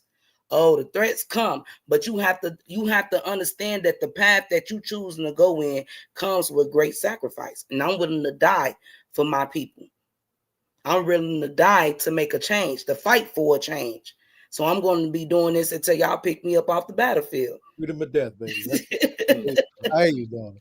Freedom of death. That's right. So thank you, and we'll be talking soon because we got to get you back on. Thank you all so for much. all these updates. And before you leave, don't forget to drop your number in the private I'm chat. doing it right now, Miss Donna. All right. Thank you. Thank y'all. Thank you. Peace and love. Peace. All right. Well, y'all heard All right. that. That was powerful. Absolutely. So now we have representatives of the New Jersey Institute of Social Justice, a wonderful organization. Shout out to Ryan Haygood. And you are youth organizers or organizers for future activists. Like, tell us about what it is that you do, and what's the and what program's coming up. Yeah, I'll jump in here to start. But first, let me say, always a pleasure to be on. Good to be back. Good to see all y'all. Happy to be here tonight. And yeah, my name is Assata, community organizer at the New Jersey Institute for Social Justice. And so, part of my work and what I'm focused on right now is trying to organize in Black and Brown communities across the state. We're trying to build people power, connect with grassroots organizations, leaders, everyday people on the ground. And that includes our young folks, right? Young people around the state. That's just one of the constituency core groups of folks that we are working with. And I'll let Mo jump in here in a second. Mo's actually with the New Jersey Working Families Alliance, and she could tell a little bit about what we have coming up this next weekend. But last weekend, the Institute, we actually hosted our annual Youth Power Summit. Right. And so this was a full day convening. We brought together young people, about 70 of them from around the state. And we're talking, young people, middle schoolers up to about 25 years old. We came together for a full day at Princeton University. Right. So that was really significant. And we were really drilling down on the issues of today, what's at stake, what young people care about, and ultimately what power they have right here in this moment today to be leaders, to be change makers, to be organizers in their communities, on their campuses, and not tomorrow, right? I think young people oftentimes are frustrated because they're hearing young people don't care, they're not voting, they're not showing up. But the reality is our young people are passionate, they're active right now, they're in the streets, they're in their schools, and they're doing things, and they do care. And so, we're trying to make sure that they have every tool, every opportunity to actually tap into that power. So, at the summit, it was amazing. It was actually a day where we worked together with a group of about 10 young people from around the state, places like Newark, obviously, Patterson, Camden, Atlantic City, and we co-created this day together with them, right? So they imagined every single piece of it and led, pretty much every single session. So, we had a panel discussion, we had workshops, trainings that did deep dives on the issues that they care about, things like threats to our democracy, everything that folks were just talking about, higher education, the ability to read books about our history, learn about our history, not have it be erased or whitewashed, reparations, immigration, and in the school to prison pipeline, running for office, advocating for policy change, building organizations. So these young people were teaching each other about all of these things, right? And trying to connect that to what's going on right now and how they could be active. So, that's part of what we got going on right now. And it's something that we're doing every single day. Last Saturday was super powerful, but I was in Montclair last night. I'm gonna be down in New Brunswick tomorrow, and we're talking to young people about how they can be part of the solution right now, the change right now, and clap back and not just I think be paralyzed by fear, right? That we with everything we see going on in this moment. So yeah, I'll leave it there and I'll pass it on to Mo.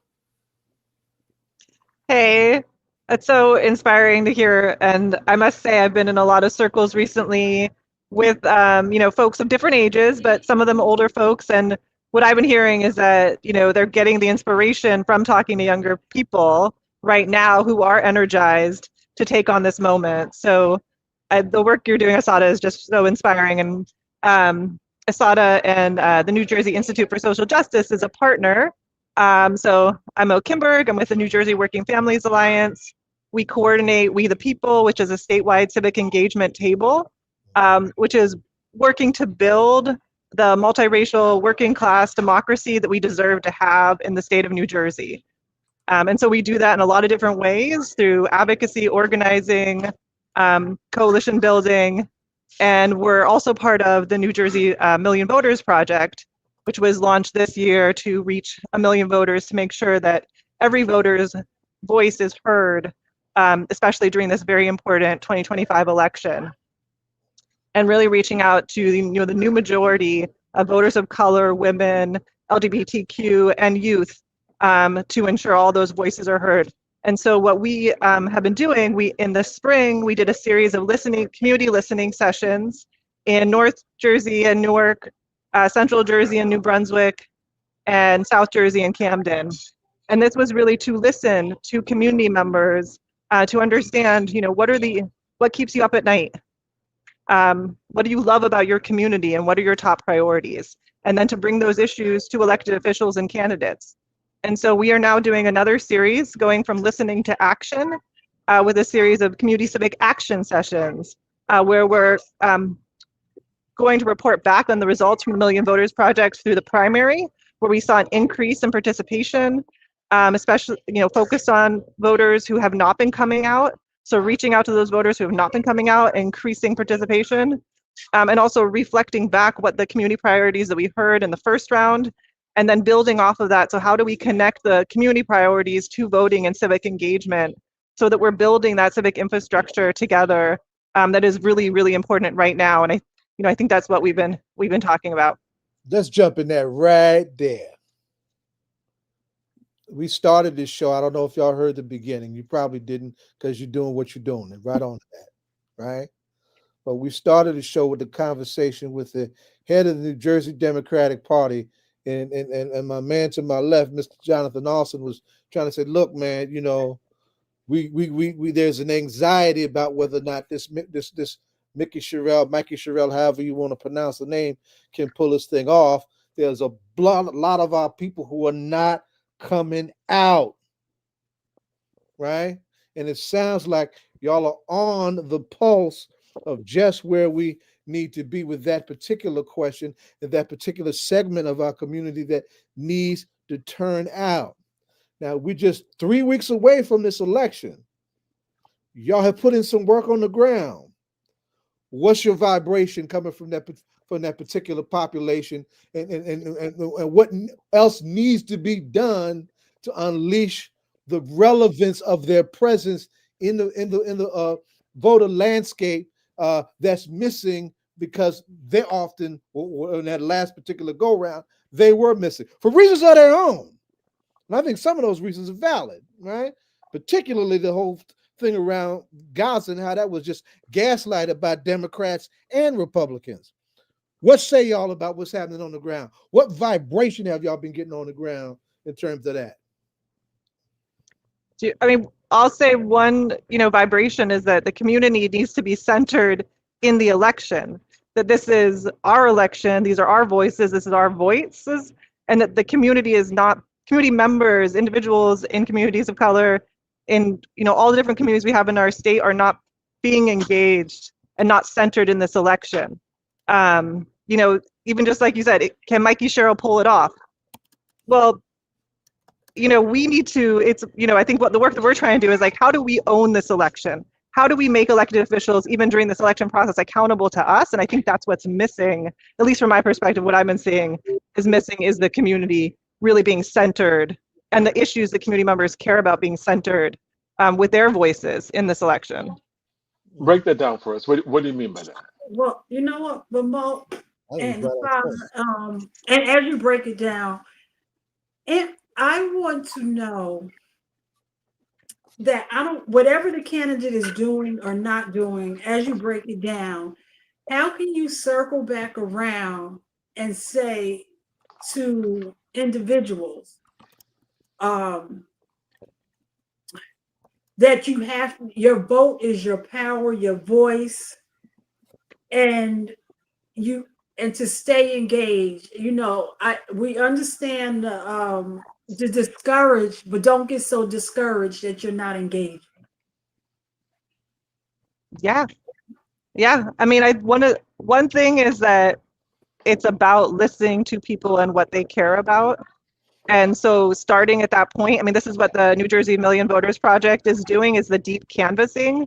So not, kind of trying to break that transactional nature of elections where you're going to someone and asking for their vote, and instead going to, and I'm in a coffee shop, going to community members and communities and asking them what they care about as the starting point. Yeah. And to jump in on that, I think what's still missing in this moment from, the two major party candidates, for a lot of folks that we talk to, is a real vision, a real plan, right? An affirmative agenda, not just, kind of mudslinging against, one or the other opponent, or pretty much saying, I'm not going to be this person, I'm not going to be that guy.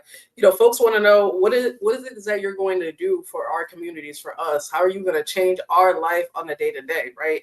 I think many of the folks that we're talking to on the day-to-day, it's not that they're not decided, they decided that they're not going to vote. I think there's still people who are open and willing to get into that point. But they continuously say, we have voted in the past and nothing changes, right? And so I think what we're trying to do with some of our work, including with these community meetings, is to let folks know that voting alone is not enough, right? Like, that's just one of the things that we can do and what we need to be doing.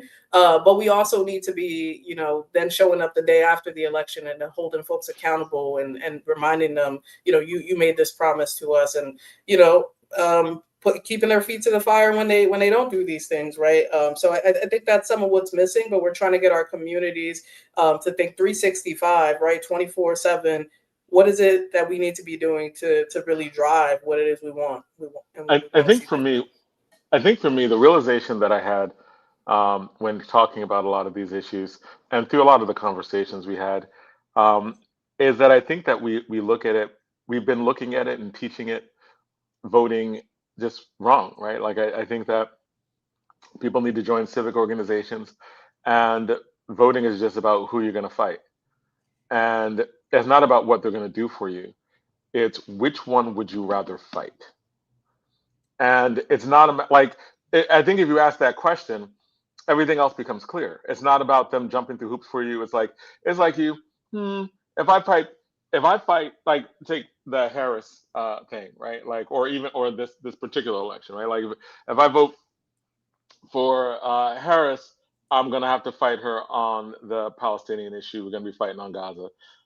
That's going to be the nature of the protest, right? That's going to be the nature of the fight. If I vote for Trump, we'll be fighting about the 14th Amendment, whether it should exist, right? So it's like, which fight would you rather have, right? Like, you're going to be fighting, right? Like, don't get it twisted. You're going to be in these streets. But if you're going to be in these streets, what would you rather have to fight about? Your existence in the 14th Amendment, whether it should exist or not, right? Like federal troops on your door, getting zip tied at 2 a.m, having to deal with like people getting kidnapped in the street, or Gaza protests, right? Like which or healthcare fights, right? Or have a universal healthcare, right? Like you're going to have to fight. What issue do you care about, so that you can make the fight that you're going to have with these people easier.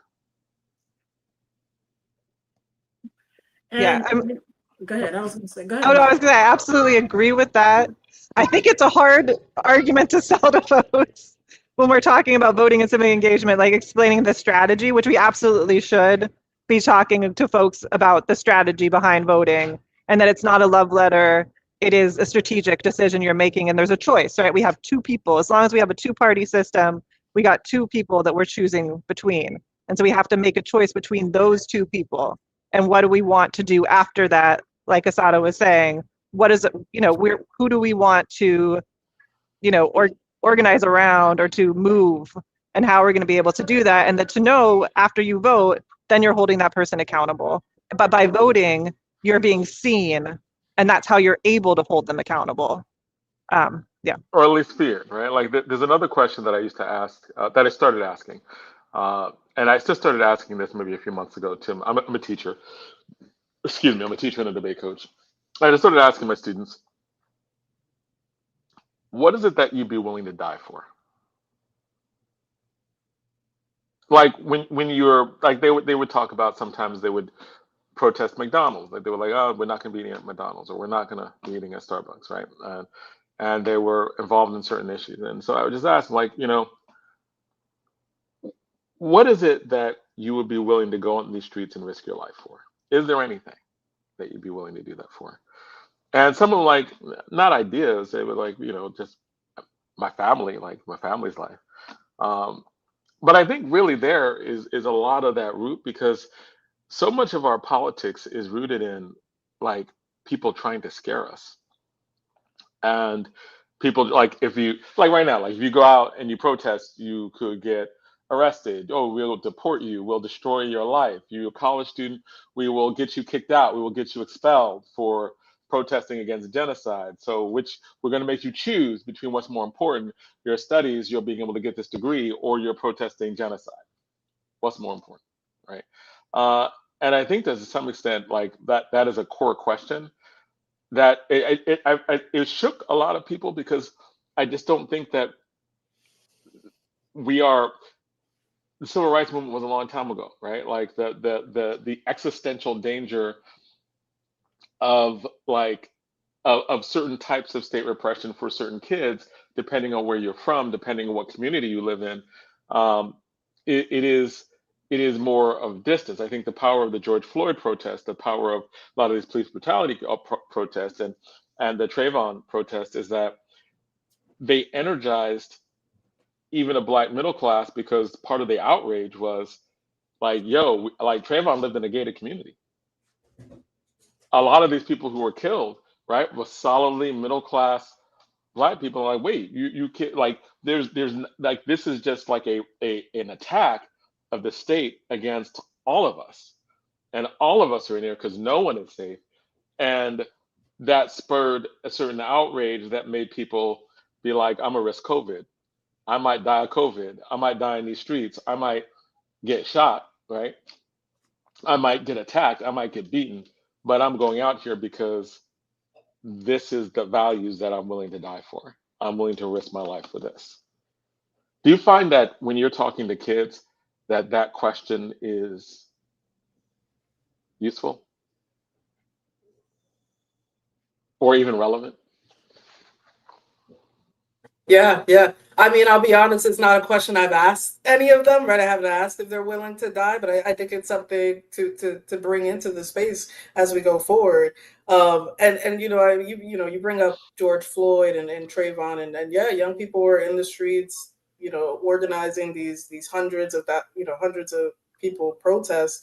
I think we have a very real moment right now in this country where we're seeing that too, where young people are putting their bodies on the line, right? Especially when we look at a lot of these like ICE, and immigration protests, right, where people are being swept about their communities, off their blocks, out there, their schools, whatever it is, for protesting against, Gaza, even, right, with what's going on there. So, I mean, I think it's happening. I think we see kids protesting against gun violence and everything that's happening, getting shot up in their schools. So, I think we're oftentimes not thinking about it in those terms, but the reality is, I think many of these young people see it as, well, I could die anyways, you know, right? The thing that I'm fighting against, or the thing that I'm organizing against, school to prison pipeline, like that could be where I'm going to end up anyways. And so at least give me a fighting chance, I think is what we see a lot.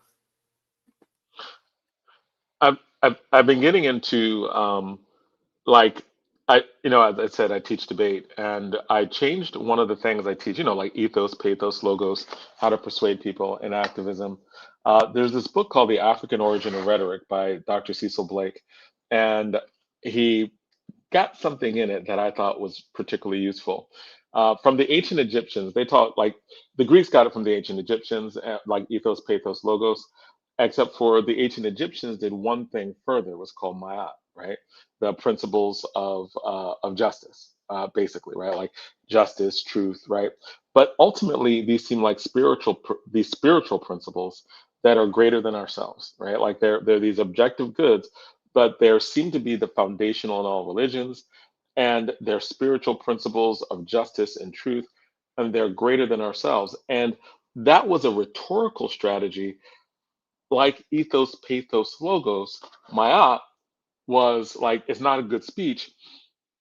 Like, you could have all the ethos you want, all the pathos you want, all the logos you want, but unless you have these principles underneath it that are these deeper spiritual principles, it's not a good speech. Is that something that also can be useful when it comes to organizing?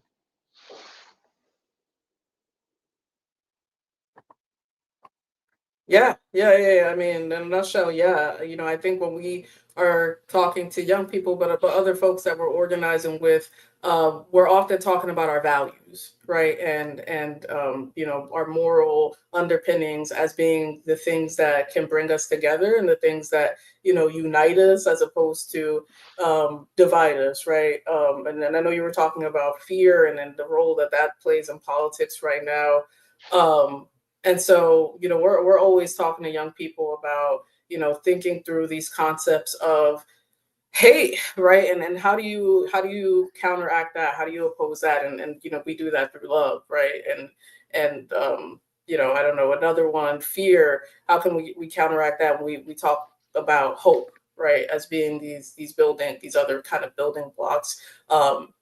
And values that we can use to organize around issues and bring people together. So yeah, and I don't think it has to be spiritual. I think you know, a lot of our organizing is secular, right? Just by nature, because we're working across different races and faiths and cultures and backgrounds. So we're always But looking at, you know, the but what ties I'm that bind. thinking, but what I'm saying is spiritual is secular. I mean, like, as in justice, truth, like those principles of my, though they're foundational of any religion, all religions. And it really just bottles down to, what is spiritual? Spiritual just means it's greater than yourself, right? Because, like, on the right, what I'm starting to sense is that the organizing that we do, because we're so rooted in rationalism, and we're so rooted in, like, the logos, that we often, like, because we wonder, like, well, how do people follow Trump? Like, this doesn't logical. It's not, doesn't make sense, right?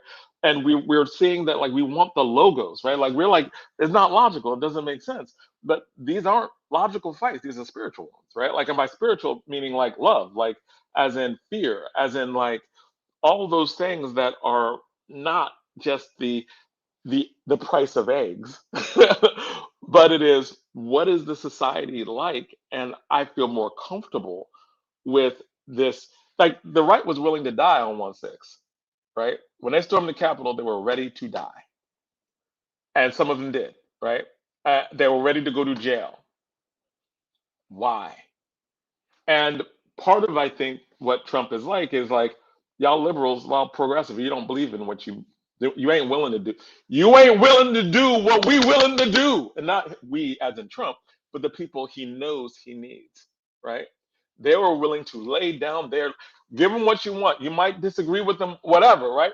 But they're willing to die. They're willing to go to jail. They don't give a darn, right? Them people in the streets. They will be out in those streets. And I think that there's an understanding that goes a little deeper. And I use the word spiritual in a secular way,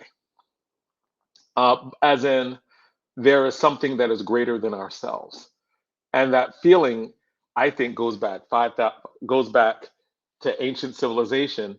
And I think the ancient Egyptians were onto something when they looked at that as a rhetorical, right, as a rhetorical category that just happens, that we progressive shun because we are secular, right? We want to, but I think that the secular and the spiritual aren't different, right? Like nobody lives like Jesus and New Testament more than progressives who are talking about, how like Jesus was a socialist, right? Like in terms of that, if we're talking about like what these values are that we live by, and the question is, are we willing to die for it?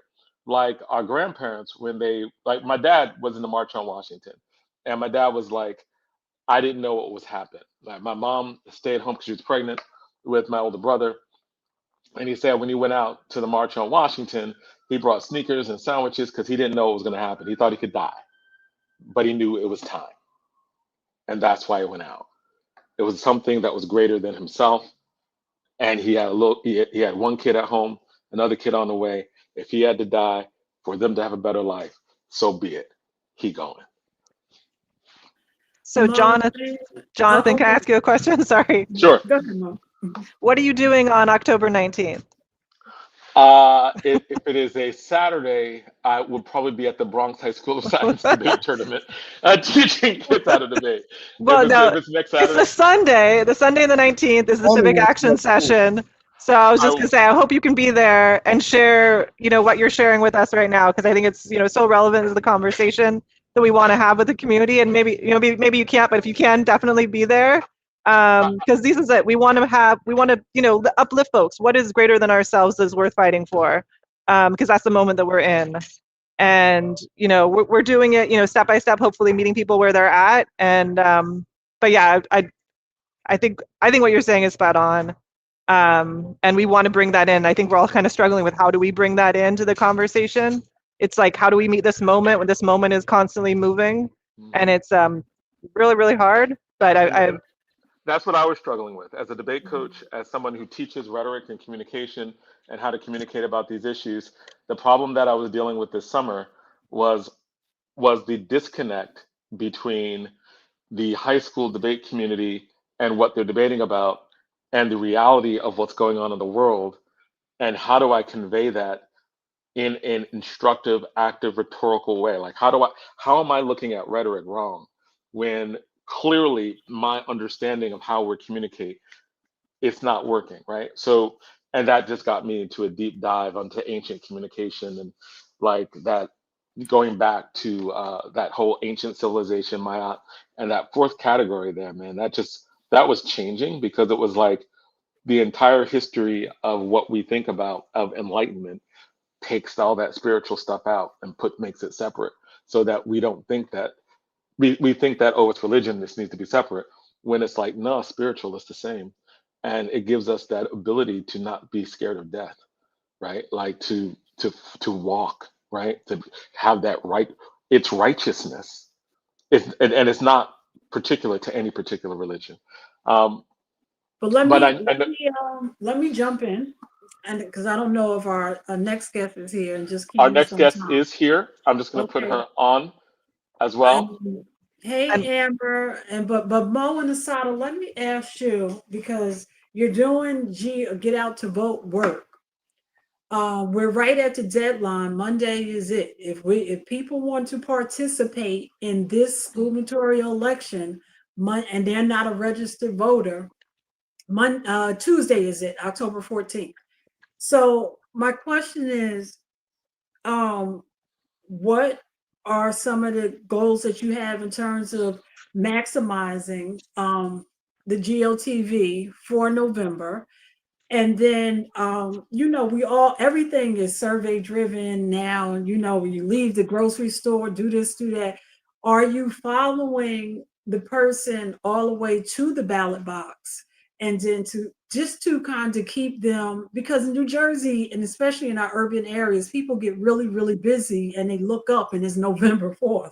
So are we And also, and right now, I don't, the write-in is always like, I always tell people, listen, you don't see nobody on the ballot you like, you can write somebody in, but exercise your right to vote. In terms of strategy is not what we want to do, but I do know in Hillside, there is somebody actively campaigning to run. So as we approach this deadline, what are we doing to maximize the GOTV? And what are you doing as we face this deadline for Tuesday? And then we're going to ask you the last question. Yeah. So, in addition to the community meeting that we have, the civic action session on the 19th, we're going door to door, right? So we are doing canvassing in the city of Newark, Asbury Park, down in Cape May County. People are knocking doors around the state. As part of our larger Million Voters project, right? And when we're at these doors or on the phones, even, or we're sending texts, we're leaving no stone unturned. We're meeting people, outside their grocery store, in their church, wherever it is, wherever they're spending time, we're trying to have these conversations. Number one, we're asking them, what is it that you care about, right? What are your top issues or top priorities? And, we're consistently hearing a lot of similar themes, right?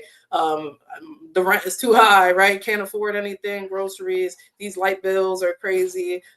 There are obviously people who are worried about, democracy itself, right? And whether we're going to have a democracy and the ability to vote in a few years. So, number one, we're having conversations with them about these issues, but then we're trying to connect that to the importance of voting and who is in office, who's in these seats. I know you mentioned if you don't like who's running, you can write them in, but we also want to remind people, like, it's not just the governor that's up for election. There's 80 assembly seats, all of them up for election. There's one state Senate seat up for election. And then there's all these other local folks that are, run these county offices in government, your mayor, your city council people deliver really important services to your everyday life or don't, right? And so we're helping them make a plan to vote, right? So figuring out, how are you going to vote, right? Is it at the polls? Is it early? Is it by mail? When are you sending that ballot in? And so we're following up with people. We're reminding them.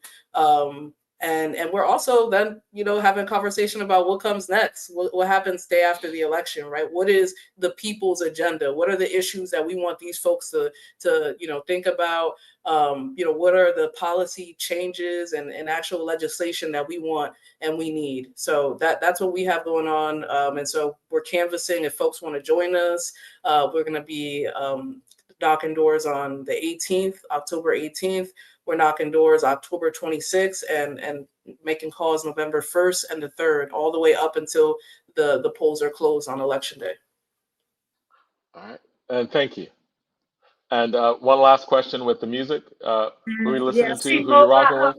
Mo, you got your on you ready to get out of that coffee shop. Oh my gosh, they're putting you out. Okay, they want me to leave.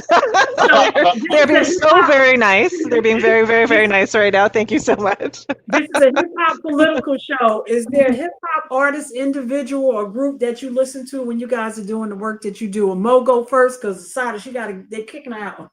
I would say I like the energy of MIA. I need that right now. So yeah. All right. Thank you for being with us, Assata. Hi, Mo. I mean, I like a lot of people, listen to a bunch of different people. Most recently, I've been listening to Chance the Rapper. He got a new album out. It's a Starline. Really love that. It's pro-Black. It's talking about our issues. It's talking about Black maternal health and death. And it's talking about, cannabis and the money that's being taken and folks still being locked up in jail. So I'm loving that album right now. Okay, that was and Chance from Chicago. Jasmine would have loved that. That's right. That's right. Okay, well, thanks for being with us, Assata. And thank you. Thank you. And is it attorney Assata? No. Community organizer. Okay. We got to catch up. All right. Peace out. Love Thank you your name. so much. Love your name, especially now. All right. Absolutely. Take care. Good night, y'all. Welcome back. Love having you. Our apology for the delay. Amber, I woke up one morning and you was right there on TV. I was like, that's Amber on CBS. I knew that. I was like, hey, and that's and like Jonathan, if Amber's on CBS, we got to get her back on. Go ahead, Jonathan. I'm sorry. No, I'll just welcome back. Apology for the delay. You know, we love having you here and we got to have you here more. So, just sending out positive energy and love to you right now because we know that you've been busy. Mm-hmm. Yeah, I've She definitely been tired busy. too. I am not tired. I just need to drink some water. Okay, we gotta get you Fair, some fair. chocolate. Hydrate. Mm-hmm. One of my assistant coaches always used to say, hydrate before you dihydrate. That's Drink what I you water. agree. need. Drink water. Right, right. Yep. So Amber, like I said, I had like 2 weeks ago, maybe I woke up and you was on CBS News and you were giving an update of what's going on. So thank you for being back. And you want to give us an update of what's going on here? All politics are local. Yeah. Did y'all have any specific questions? Yeah, like Before I that's just going to start off with what was going on before the National Guard and how did that impact the activism that you were doing? Okay. So I'll say, just to clarify, the National Guard just got here today. So there have been over 700 federal agents here, racial profiling, doing traffic stops for over 2 weeks now before the National Guard got here. And I think that Memphis is actually a good example of like how they use the idea of scaring people with the National Guard showing up so that you don't pay attention to what's actually happening, which is that they have all these federal agents here who are doing all these traffic stops in predominantly Black and Hispanic neighborhoods. They're nowhere near the white affluent neighborhoods. They're nowhere near the Midtown hippie areas. They're only in these very specific Black and Hispanic neighborhoods, pulling folks over, trying to find reasons to arrest them so they can overcrowd our jail even more and give out all these tickets. And that's what they've been doing. They've given out close to 3,000 tickets in the last 2.5 weeks, which has been insane. And they're all for stupid stuff that normally people wouldn't get a ticket for. Like you might get a warning or you might get a little bit more time to pay for it, like your insurance or your registration, or your tag, like the actual like placard that goes on your car. They've actually been taking people's paper tags. So like the paper tags that's on the back of your car when you just get a car, so you don't have an official tag. They've been Right. taking people's paper tag, which I don't understand because obviously not everyone has a fake paper tag. And if I have a legal paper tag that someone gave me at a dealership, why would you take that? Which puts me in further risk of being pulled over. Right. Right. So that's another concerning issue. They've been going to people's schools and snatching up people's parents at the bus stops. It's been really traumatizing. I think that like most people just thought that they were going to be here in like the Hispanic neighborhoods and didn't realize that like Black folks are immigrants too. And so they aren't, I think they're more shocked that they're taking like Black people as well and deporting them and not realizing that like there are a lot of immigrants who are Black that live among us that you just don't Right. realize are immigrants. And so that's also been a lot because people are just honestly in shock and don't have systems set up to make sure that like if your dad gets taken in the middle of the day, how do you find him? So that's been a lot of the organizing we've been doing, a lot of the rapid response organizing we've been doing about making sure folks have rides to school, rides to work. How do you find someone? We have just a group of people who are the search team that search through databases every day for people. We have a mutual aid group. We have like a team that's doing outreach, doing canvassing. So we have a pretty good like campaign set up so far. It's called Free the 901. And we've been doing some rapid response updates every day. We have folks call or text our rapid response hotline if they're like being stopped by police or if they see police activity. They can send us a text message and a picture of what they're seeing so we can warn people about what's happening in that particular area. And then we post updates every morning from the data we had the previous day about like the most saturated areas, so people know like they're mostly on this street or in this neighborhood, so you know how to avoid those areas, how to take a side street, stuff like that, to try to keep people as safe as possible while they're doing all the saturation. And they have so many people that it actually gives them a lot of room to be in multiple places at once because they have all these officers here, including not just 700 federal agents, but also 300 state troopers. So they have a lot of people who are here doing this big operation, which makes it a lot harder for us to, be in a single place at a time because they're all over the city.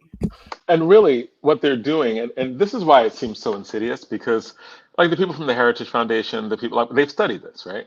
And they know that when, like in Ferguson used to do the exact same thing they're doing now with the local police. And the Justice Department found that they were literally trying to pay for city government on the backs of like petty tickets. They would give so many stops and so many tickets and so much harassment that led to petty criminalization, which could lead to loss of license, loss of job, further estrangement from society. If you're already on the line, it will push you over, right? Like, and so it seems like this is being deliberately done to cause layers of harm to Black and Brown communities, and has nothing to do with immigration. It has everything to do with an excuse for intensive criminalization that they would never, but do it under a quote, colorblind, but not so colorblind way, and that they're like, we're just doing it for illegal immigrants as opposed to, but they just happen to look a certain way. And that's why we happen to be in these communities and not others. Yeah, I mean, I think that's a common excuse a lot of them will try to use is like, oh, we're not targeting this area. Because I mean, I think the common thing people will say here is that like Memphis is a majority Black city. Memphis is a majority Black city, but everyone you arrest shouldn't be Black. Right. That doesn't make sense. And right now it's like so many people who are nonviolent people who are just now being criminalized have court cases, have expenses that they did not have when they walked out that morning. And so it really is like death by paper cut. Yeah, I actually did a video today talking about traffic court because a lot of people are getting traffic court tickets, explaining like what the process is if you miss court, because the biggest thing is that like once you miss court, they have to put in a judgment, so they can't lower the ticket cost. And so I just did a video explaining to people like because a lot of people have never been to traffic court before either. Like I've never been to traffic court, so I went to go like sit in and watch and see how it was because I didn't know. I don't be getting tickets. Now should I? Maybe I'd be speeding, but I ain't got no tickets, so I haven't been there before. So I went and sat in to see like what the like environment was like. And I talked to the judge afterwards, and she was just explaining that, like, if you miss your court date, it really makes it harder for us because we can't toss the ticket out anymore. And so if you can't make the court date, you need to call to reschedule it. And I was like, you can reschedule a court date? She was like, yeah. I was like, no one, I know, if I didn't know that, I know other people don't know that. So I did a video explaining that, like, you can reschedule it, what number to call, like what the process was. So people, if they are getting traffic tickets, they don't automatically, get that judgment put in for them, but they can possibly just pay that $21 because most of the tickets are $21. So I don't want you to miss out on the opportunity of paying that $21 because you missed your court date if you can reschedule it. Right. Like, so you're literally giving people advice and how to navigate, particularly in this particular system. Is there any is there any local politics that's pressing back? Like what's going on in terms of mayor, council? Like, how are they reacting to it? And is the activist class and the political class, are they working together? I could start with the Free the 901 campaign. So the campaign that we have right now that's like advocating to keep communities safe and make sure they have like, rapid response alerts and stuff.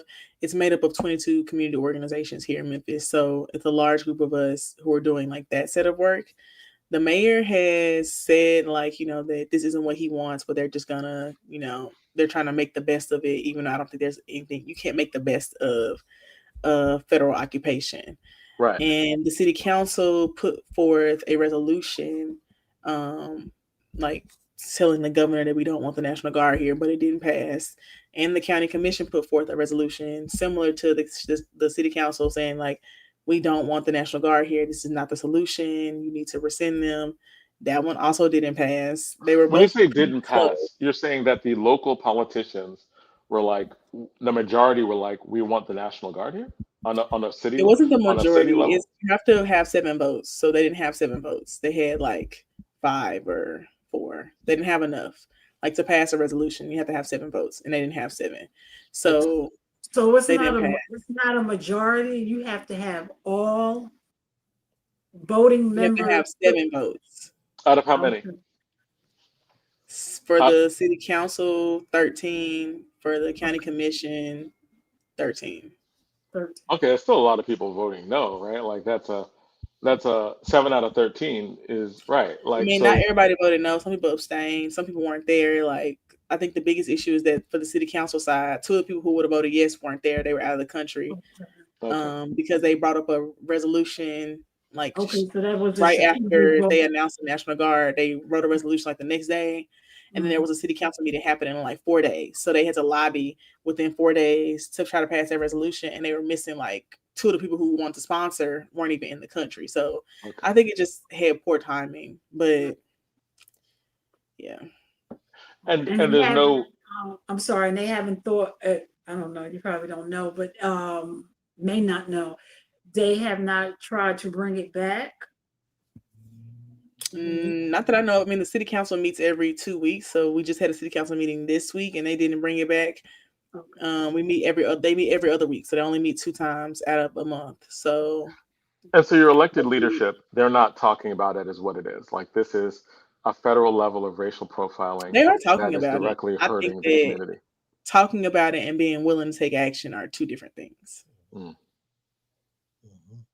That's fair.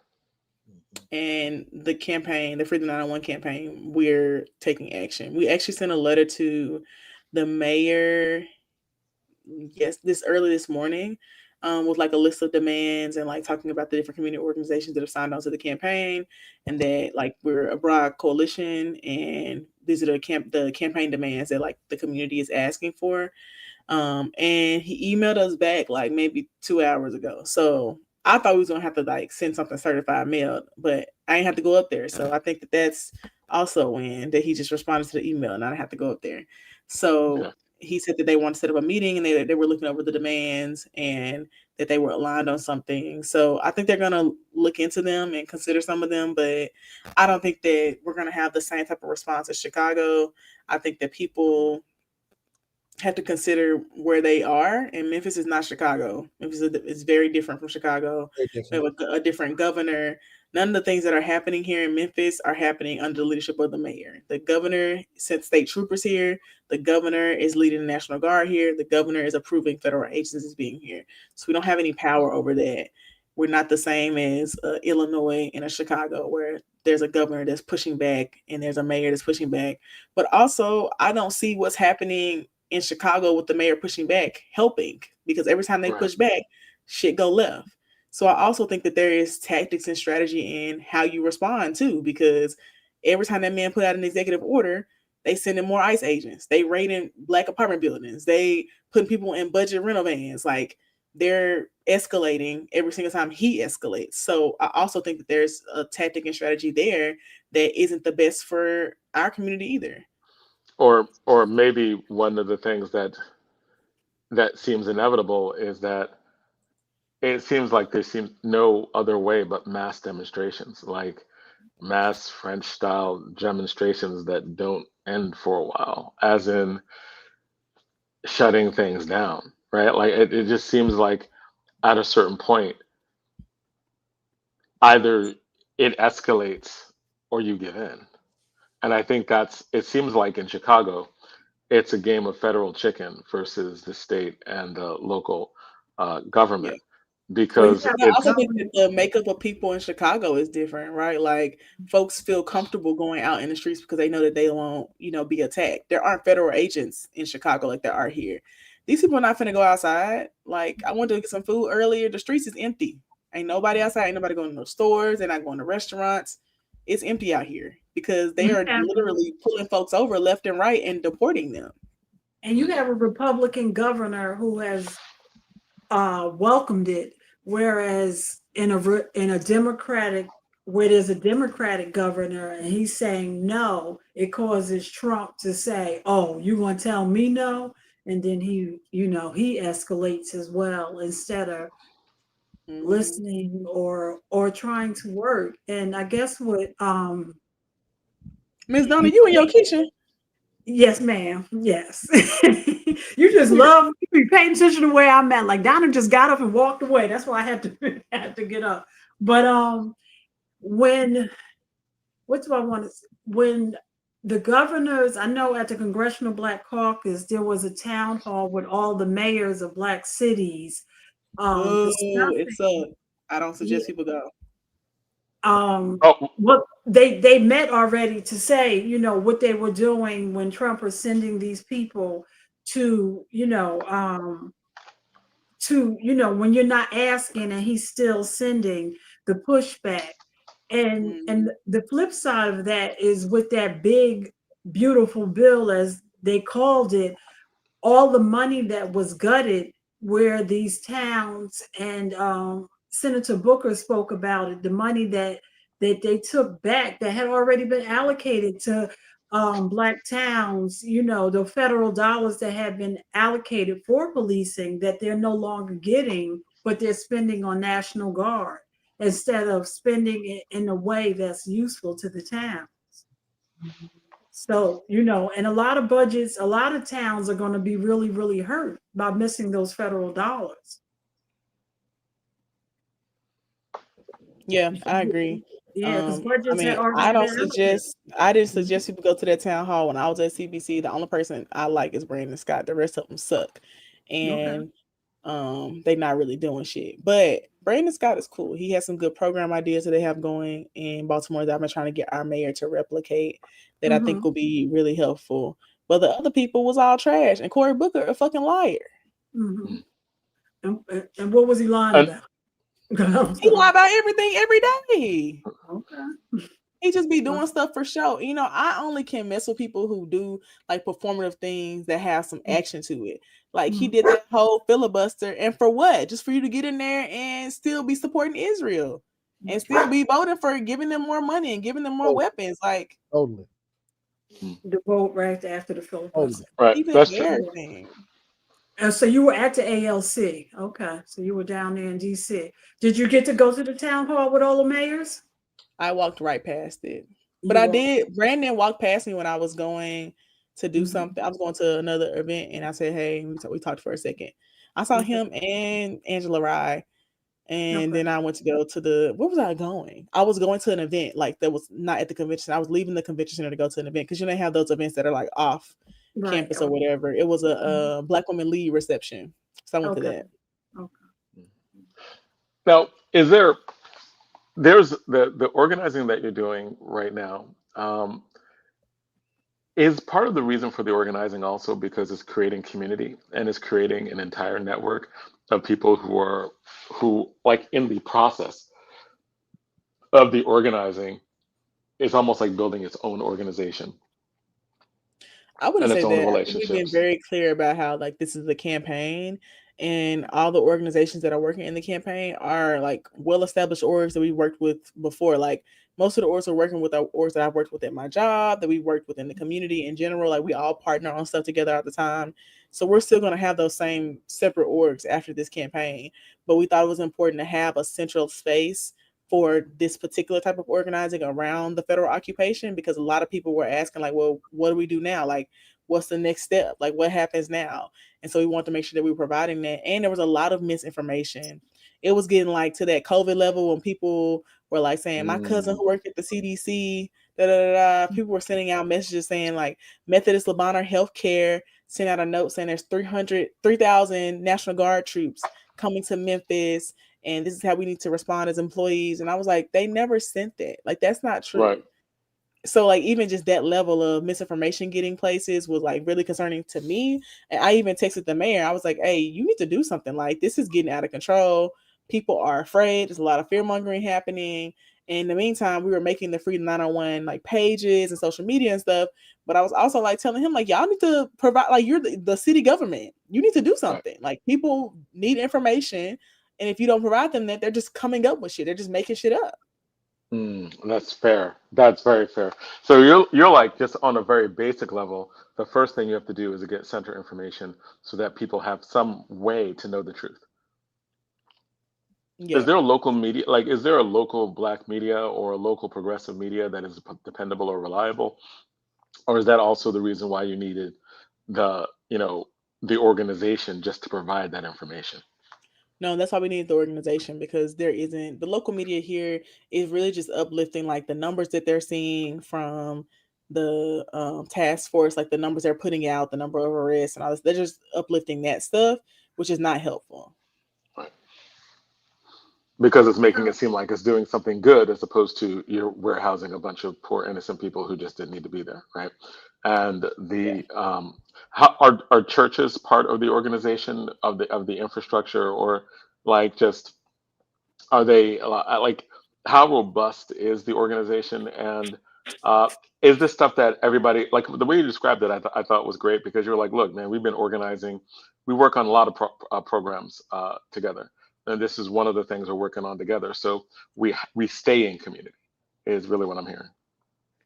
Yeah, that was one of the reasons why we wanted to do it, is because I think that it's easy to get the trust of the community from orgs that have been doing the kind of work. So like people who know me, who know my friend Rachel, Tequila, like the youth organizers here, the faith organizers here, like they're going to support if we're saying like, hey, follow this page, text this number to get updates. We have a text number people can text and sign up for updates, and we'll send them like a weekly update with information, and like spread out things that are happening. So like this week we sent out information about signing up for free rides, because we're setting up a shuttle service almost of white people who are going to be driving folks around to take them places or pick their kids up from school, because they've been going to bus stops and taking people's parents, like their kids, they're taking them to the bus stop, and ICE is pulling up and just snatching up people's parents, and they don't even have a warrant for nobody. They just see Hispanic people and they're like, oh, it's gonna get them people, and they just will snatch them all up, and then whoever's undocumented they take with them, and then who isn't, they release them like a day or two later.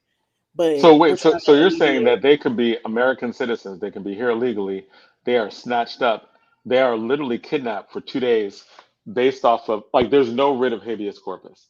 There is zero due process, right? Like, what are the lawyers in the court saying about their process, or is it that the Supreme Court decision which said that if you look Latino, you good? Like, is that it, are there pushes to revisit that in the way, because they're just literally snatching up if you look Latino, if you look Black, yeah, if you sound like you could have a Spanish accent or a French accent or something like that, they're just taking you. It seems like that at a very basic level violates the writ of habeas corpus, improper search and seizure. Are there efforts to bring case after case? Like, what are the legal organizations saying there? I mean, most of the legal organizations haven't said anything about that particular thing. Most of them are talking about like stopping the deployment of the National Guard. But I think that you have to be realistic in like the time that we're in right now. They don't care about the law. They don't care about what the law actually is. Like once someone arrests you and takes you somewhere, you got to figure it out after that. So I can say I'm a U.S. citizen, but in the moment, they're not listening to people. Like they're just, they see somebody, they take them, and then they figure it out on the back end. That's exactly Right. That's exactly. And that's and clearly, yeah, right. That is that is true until they get a decision where they can't do that, or at least there's some, like, is there any effort to revisit or to push back in courts on a medium to long term level, right? Like, in the short term level, yeah, of course, law of the street is the law of the street. They take you. There's nothing you can do about that.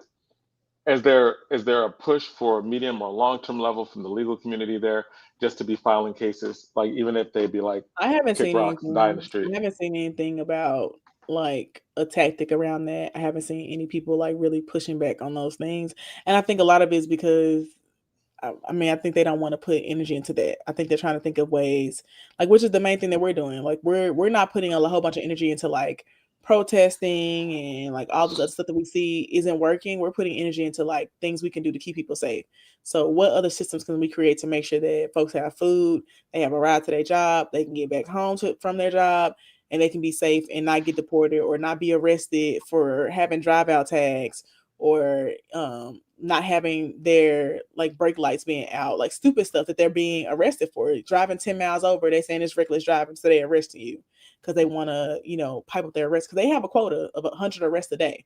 They're trying to hype up their arrest numbers every single day to make sure they're meeting that, because they're not meeting that quota right now because people aren't going anywhere. So I think that's a quota that they have for our community. They have 100 Right. arrests in our community.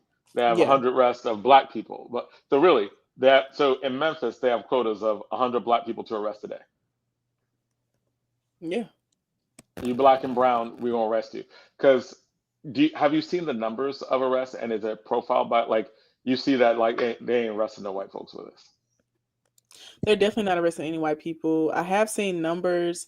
The ones that I saw were for the actual jail. So like the jail intake has over 400 people in it right now. That jail intake is only meant to hold 60 people. Wow. So like imagine the level of overcrowding that's happening there. And the levels of like just sanitary conditions and right.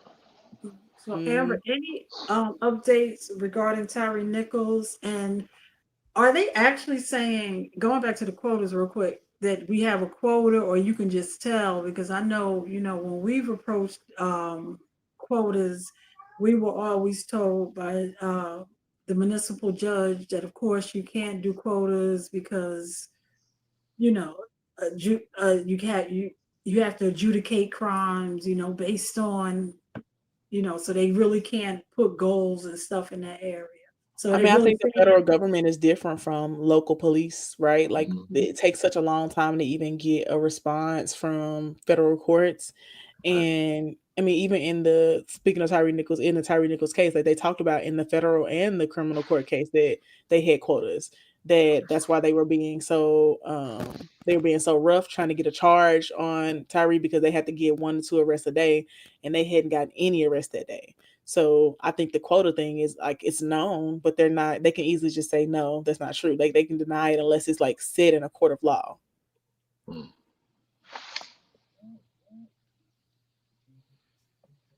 Wow.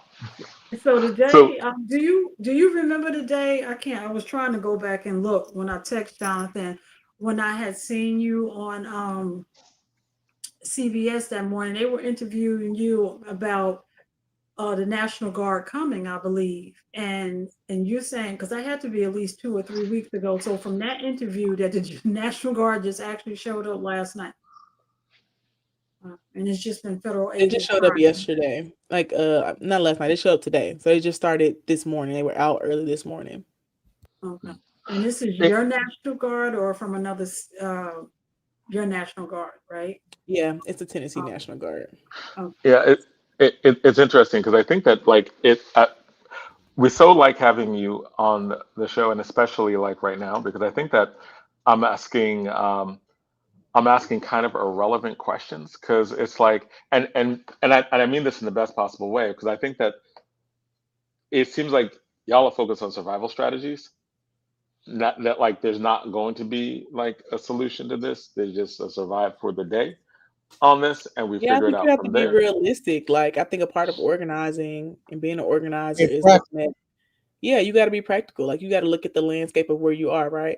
Like none of those things, none of these court decisions or legal things happen quickly.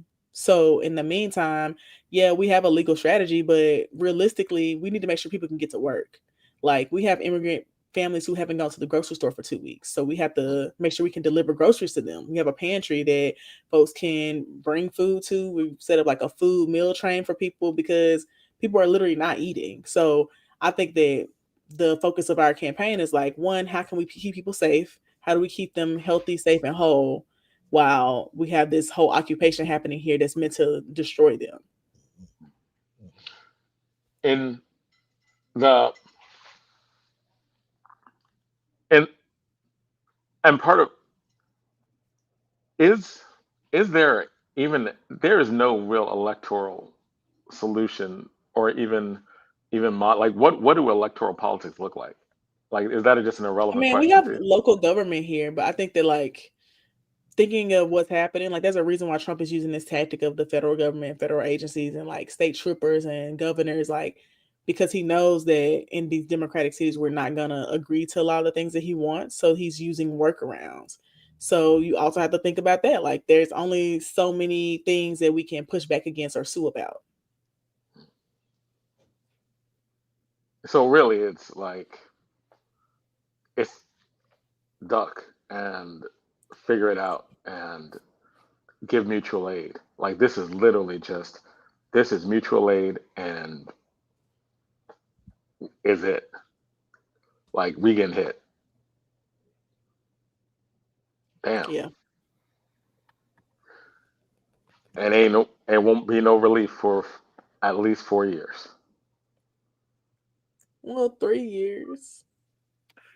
Or midterm. But that's the thing, right? Like, it's like that, until the federal government changes, ain't like, duck for 3 years. Maybe try to do some voter registration. Or the It's a red midterms. state, but Yeah, or the midterms. but that won't change the federal enforcement. I mean, we have a congressional race coming up in 2026. So I wouldn't say that there's no hope. I think that there's other things that are happening too, yes, but realistically, a lot of this is like crisis management, rapid response. So, and you have elections in this November 2025. You have local elections or nothing? No, we don't have any elections. Okay, so you don't The have only place any they had elections is Knoxville. They had city elections, like city council elections. local. Okay. But for Memphis, we don't have elections till next year. In November. And do you, in terms of, do you think people are gonna vote more, or do you see people more engaged, that they're on the pulse of what's going on? And even in terms of people that can't vote, do you know of anybody that may have self-deported or anything? Have just I do gone know back? some people who have self-deported. I know a few people who have self-deported, and I think that people will be more engaged in like what's happening in local elections. Do I think that that's going to increase the voter turnout or how many people actually vote? I'm not sure, because I do think there's a lot of apathy around the city response and the county response of like them wanting them to do more against the whole National Guard thing and them not doing that. So I think that it might create more voter apathy, or might create, more resentment against elected. So I don't know how much it'll increase it, but I do think people are paying more attention. They are paying more attention. They are going to more meetings, more city council meetings, more county commission meetings. They are contacting their electeds more. But does that turn into them voting? That's a different story. That's fair. And in the state, right? Like, is the reason why in many states there's large Black populations, but have we been taken out of that vote too, in terms of just high rates of getting us off the ballot in any number of strategies? Like, I know Mississippi has more Black people, has the highest percentage of Black people in any state in the country. Louisiana has like the second highest percentage of Black people of any state in the country. But because of felon disenfranchisement, the way in which they are intensifying types of policing, the way in which they get people off the voter rolls, is a constantly red state. So it has the highest percentage of Black people, but those two states have the highest percentage of Black people, but they also have the highest percentage of disenfranchisement, and therefore, and that's how they keep red power, right? Like, in terms of that state, or just keep us out of power. Is the same thing true in Tennessee? Yeah, I think it's pretty similar. And there's so there really are no electoral solutions to any of this either. And I'm sorry, like, I'm sounding really depressing. I mean, I right? think Like, electoral up until a point, right? So I think that, like, when we say all politics is local, there's a reason why I like local politics, is because you see the most impact locally. And so I do think that there is a level of impact that can happen locally, but statewide and federally, it's only so much, because we don't have a Democratic governor. We don't have senators who give a fuck. Like, none of them care. Marsha Blackburn doesn't care about us at all. So I think that you also have to look at the landscape of where those people are. okay. Amber, how you doing? I'm okay. I mean, that's the real question. Yes. I mean, Absolutely. you don't realize the kind of weight organizers carry. I've been an organizer for damn near 50 years, right? I don't know how I'm doing, right? right? So that was a real question, and then I just want to come back to, because I don't want to leave this conversation with all this doom and gloom and whatnot, because you're gonna Right. fight. My bad on that, because I just been asking questions. I'm like, oops, my bad. We fight Right. to win, right? It's a down period. We may lose more than we win in a situation like this, but we fight to win, right? Yeah. Now you're on several fronts, and one of the fronts that you're on, and this is the vibration I wanted to pull out from you, right? Is that one of the things that you do on top of, and I'm loving that free 901. That's right on point. Mm-hmm. That's something Absolutely. that we should all be doing in all of our damn cities. That's just as basic, that exactly where the people are, where the people need direct help. We all should be doing that, right? But you also train young folks to run for office, right? What's the vibration with the young heads you got your hands on? So I would say I don't train them just to run for office. I mentor folks who want to run for office or like work in policy organizing like me. Yeah. One of them is about to run. He's running for county commissioner. He just announced. And I think that's going to be interesting. I think a lot of them are frustrated with the local landscape that we have right now. It's a lot of like just old people who really need to stop running for elections, who keep just using that same name recognition to hold a county job or a city job until they get a pension. And I think that a lot of them are like really frustrated by that. But I think it's also a lot of fresh young blood who are active. That's what I want to get at. That's what I'm trying to pull out of you, baby. That's what I know it's there. No, you're so I know it's there. Run the crazy ball heads out of town. That's what Bob Marley used to tell us, right? And the time is gonna come. We gotta fight these crackers all over again. Let's go, right? And we gotta get ready for that. Meanwhile, people heard all the stuff is real. And you got your pulse on three particular wavelengths of organizing that are critically important for this moment. So I just wanted to make sure that got lifted up. All right, and then we lift you up. You understand that? All right, right on. Keep doing what Amber, you're doing. you see our DJ has shown up, so it's time for our hip hop. He's going to ask you that all important last question. But I see in the chat that you posted your Instagram. Can you just tell us how do people contact you if they want to on Instagram? Oh, so that's the Free the 901 Instagram. So people are looking for a way to follow like the campaign and what we've been doing. They can follow us on Instagram. I put it up there. Yeah, there's a website too. Yeah. And then free_the 901 on Instagram and free the 901 on Facebook. So there's people who are managing the Facebook and the Instagram. Constantly we have this See Something, Say Something campaign. It's part of initiative as part of the campaign where like when people see federal officers or see something happening, they can send us pictures and videos. So we're posting as we're receiving stuff in real time, because we have folks running shifts on all the social media accounts. And then we also have a rapid response hotline number they can call if they need support, if they need help, if they know someone who's like at home and the police have showed up and they don't know what to do. They can also text that number too. That's what I'm talking about. And DJ Rhino, what's that all important question? Peace, Amber. How are you? I'm doing good. And first, I want to thank you for all the work that you do. We got your back.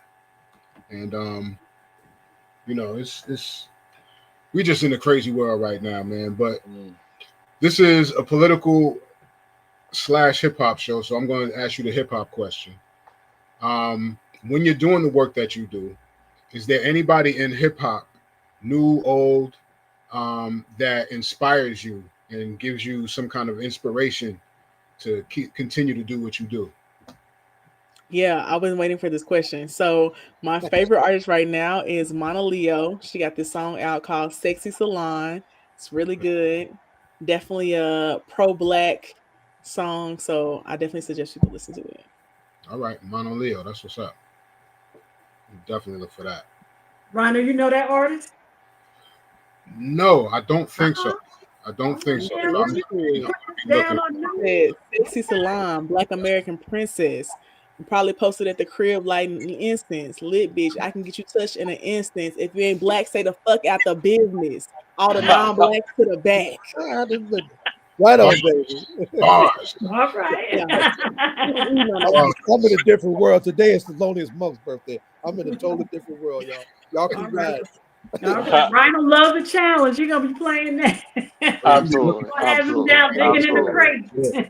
I have a crate called resistance rap. It's all rap music about resistance. We need a segment on that. When was you gonna tell us that? I've been told y'all about that. Yes. But Yes, I have yes. I'm gonna have to add that one too. And what's the name again? What's the name again? Mona Leo. The song Mona is Leo. called "Sexy Salon." I'm gonna put it in the chat. Yeah, I'm definitely gonna look for that, and I'm gonna add that to the list. Yeah, you should make a mix. You got to mix out somewhere. That's what I'm saying. Yeah, that's what it's for. It's for resistance rap music. You know what I'm saying? A whole mix. It's actually what I have is like 3 parts. So yeah, definitely. Where can you listen to? Well, I could send it out. Because I've done it already in the past. Like I really actually started it when we were going through the George Floyd situation. That's when I first started it and first put it together. And it ended up being 3 parts. But every time I hear new music that's on that level, I add it to the list. Yeah. Are you doing the Saturday Twitch? Are you still doing that? I'm doing Twitch tomorrow. I'm actually doing a tribute tomorrow to for the fusion jazz band Weather Report. So we're going to be doing I remember Weather Report. Okay. What'd you say? I remember Weather Report. They were very popular in the mid-70s. Yeah. You get ready to get us in trouble, Jonathan?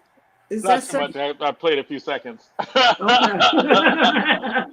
Okay. I put it up there. So I think this is it.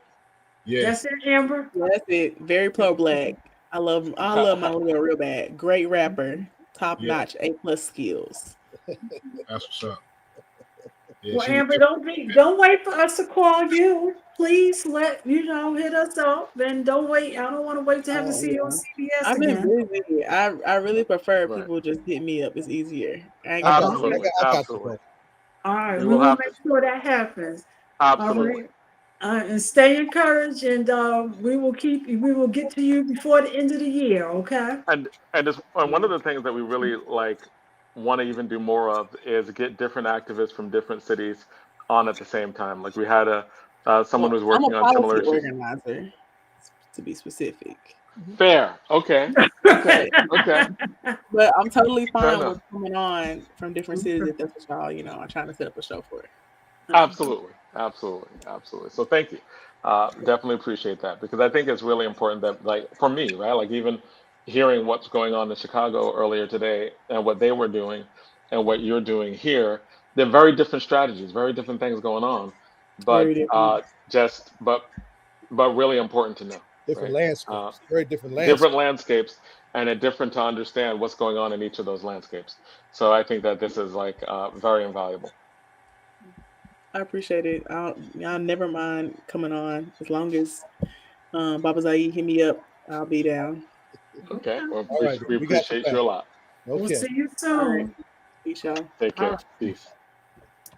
So what's that? I gotta dig back into my t-shirts now. I'm like, you got me. What's going on with Biz Marquis? What's going on? Got what I need.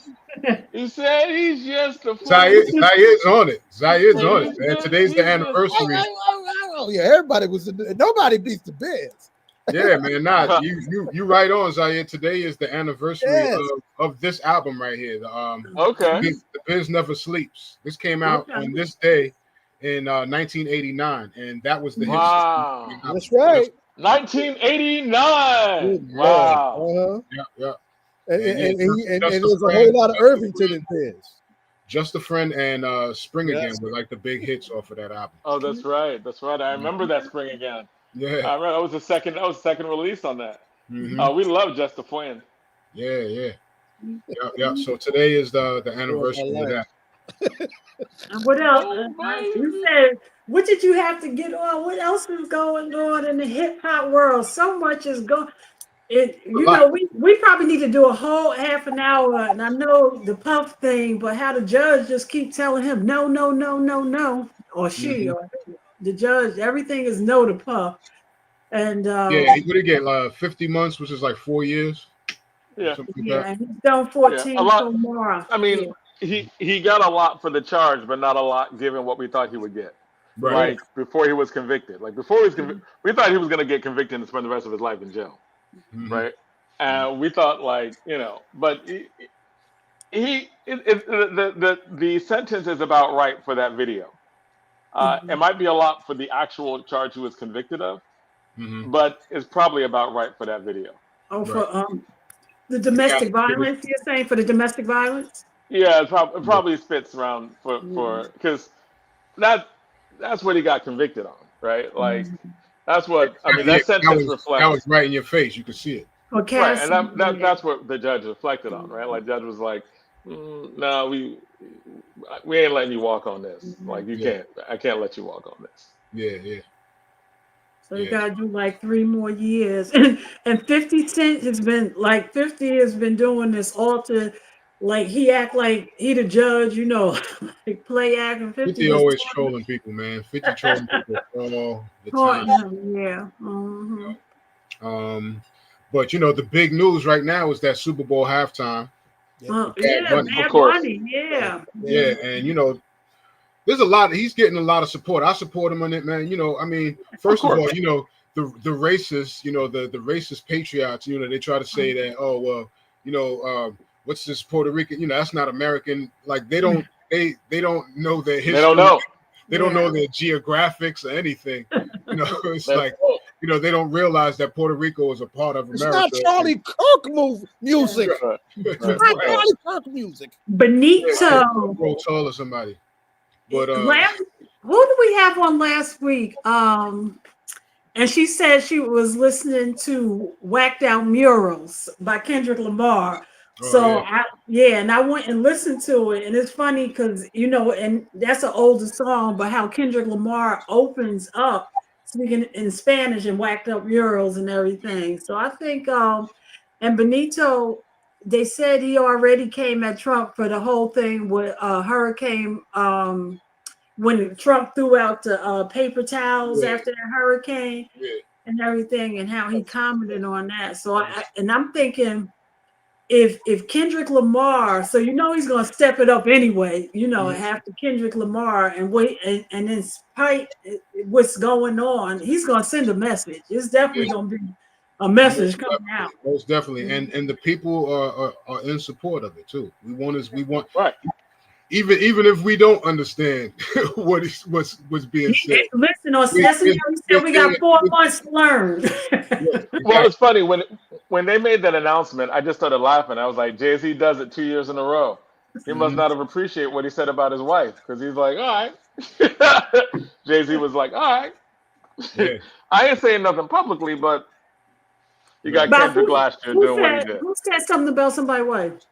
No, you know, Trump always made comments about Trump Beyonce always and making stuff like little that. comments and stuff. Yeah. Talking about Beyonce or whoever. Well, the funny thing is, Bad Bunny has been at the Super Bowl already with Shakira.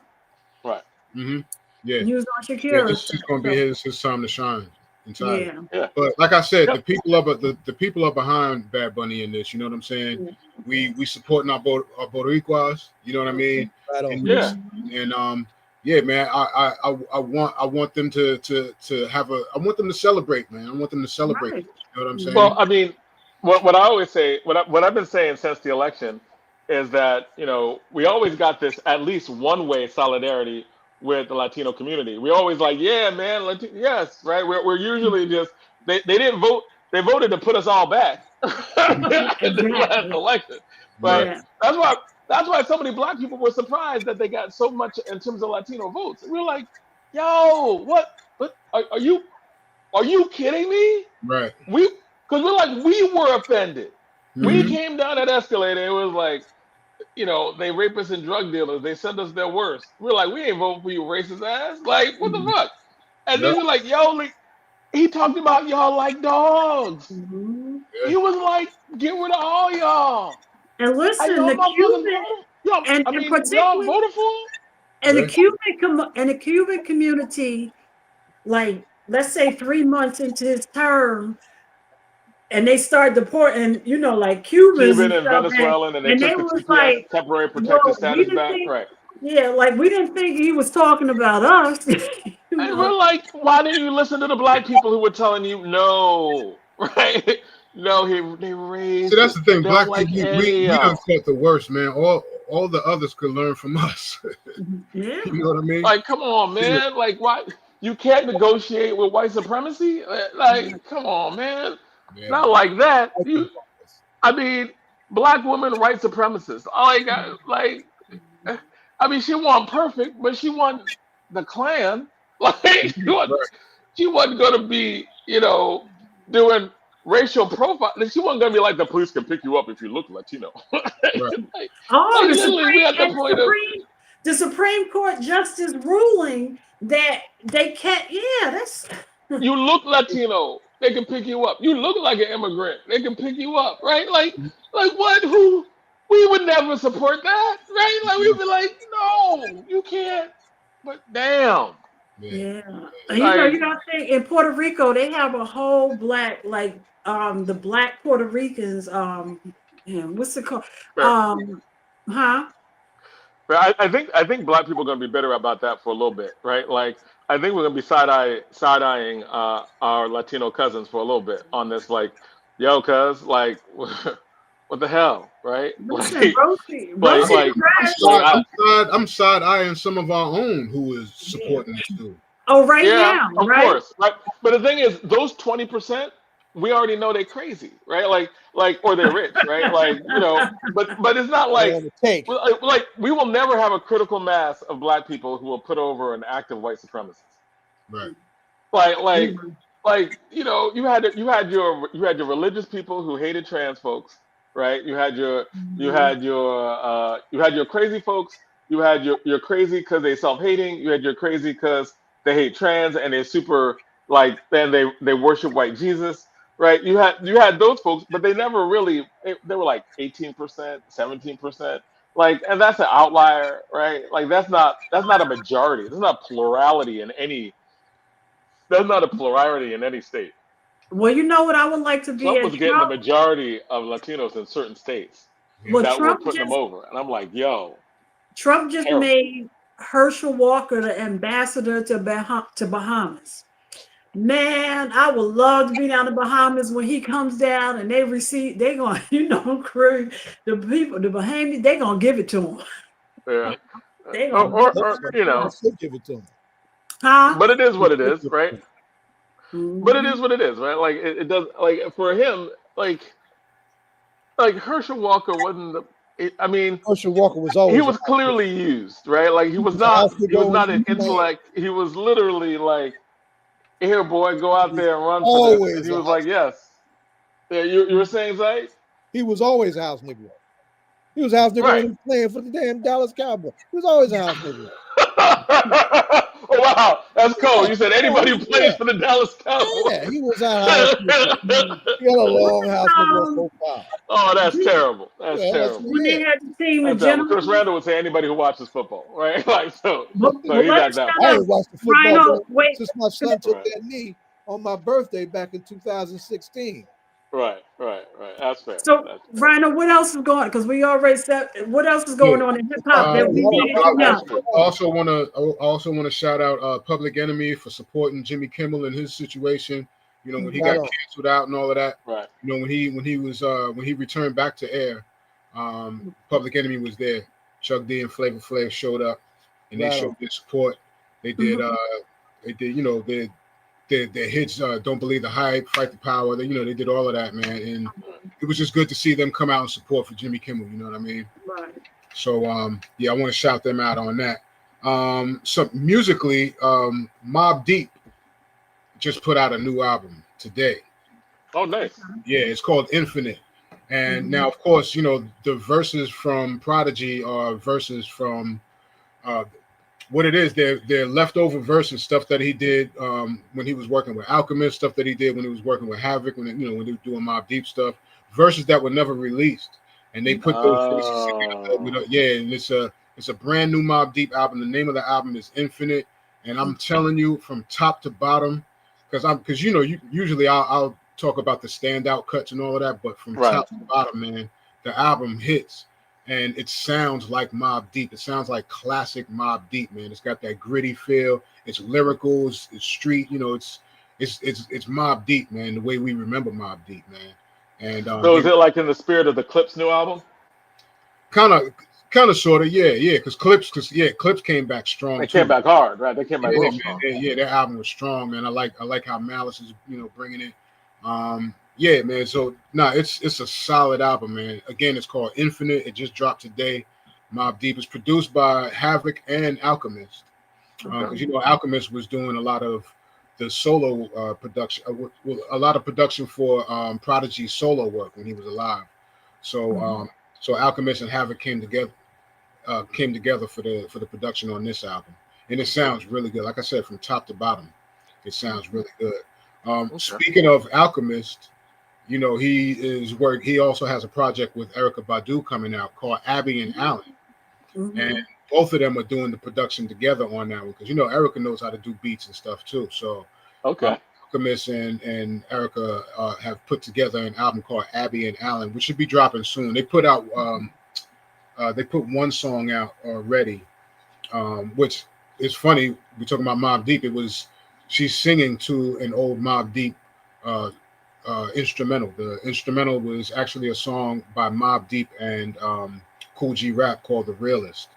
And she's singing on that, man. And it's Erykah. Erykah always got flavor, man. So I'm really looking forward to the Abby and Allen album as well.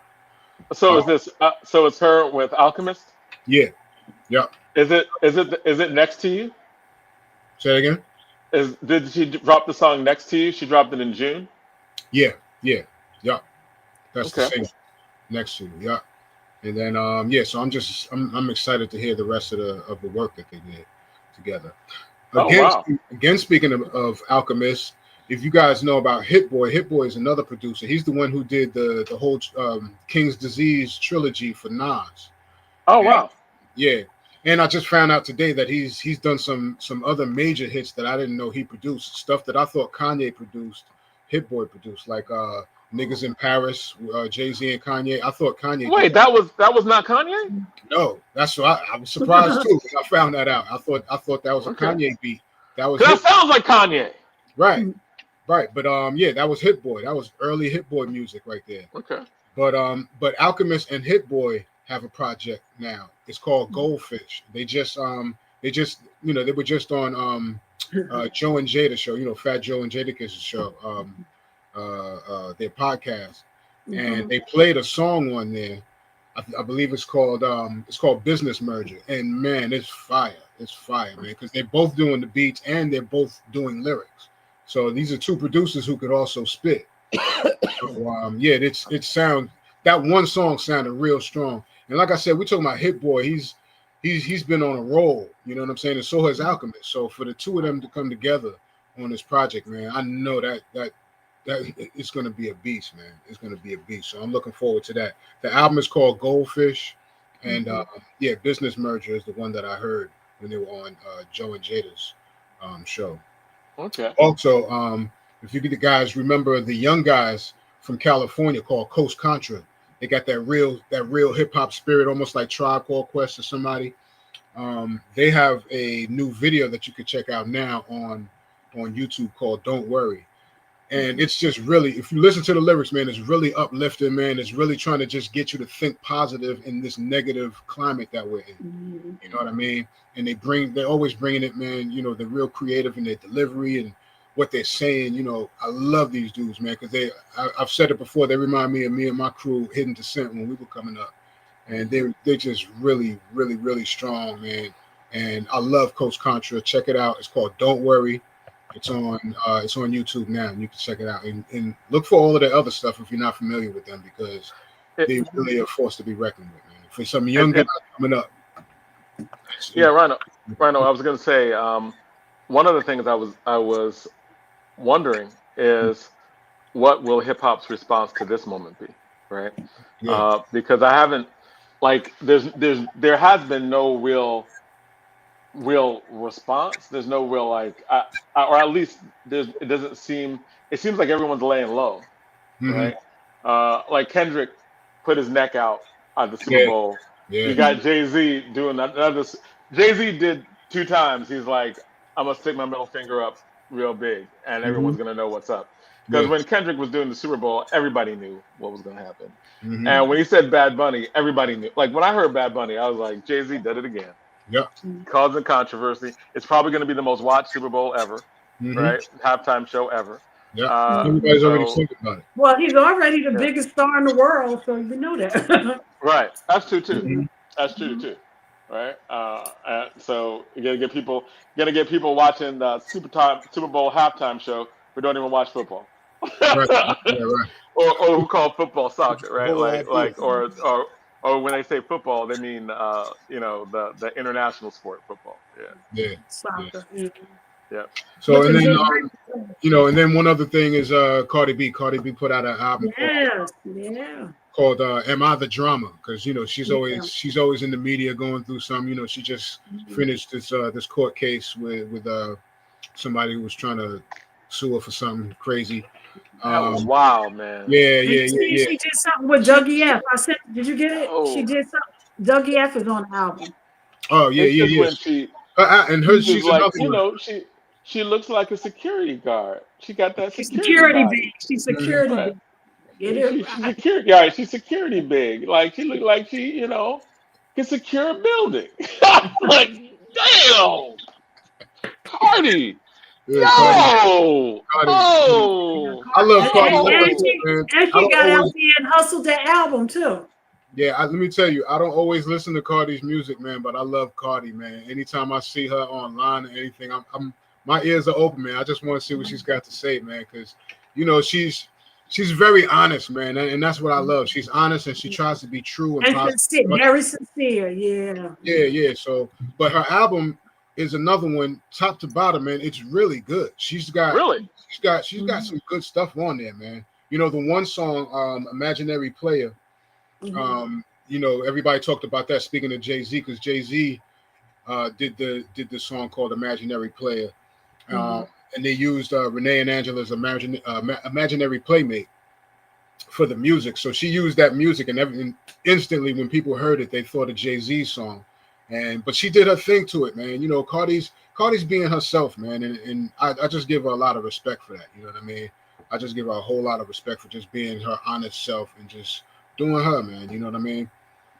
So that's it, man. And the song with her and Dougie F is about her relationship with Offset, and it's so man of your word. That song, you can hear her hurt in that song. You can really hear her heart in that song. That's what I'm saying. Like all throughout the album, like her lyrics are just honest. It's like she's talking about her real life. You know what I'm saying? She ain't making up stuff and all that. It's real life. That stuff. I before we go, I've got a hip hop confession to make. That Rhino, I hope you respect me after this, but I was watching some TV show that had this powerful scene that used this particular song in it, right? And it was just, I was like, wow, right? I was like, yo, this is a great song.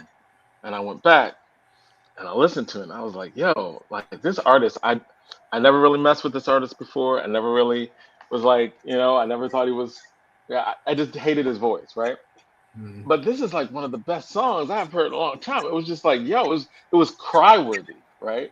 That song, right? And Look What You've Done by Drake. I was like getting emotional over Drake. I was like, yo, that was a great. I was like, yo, that was.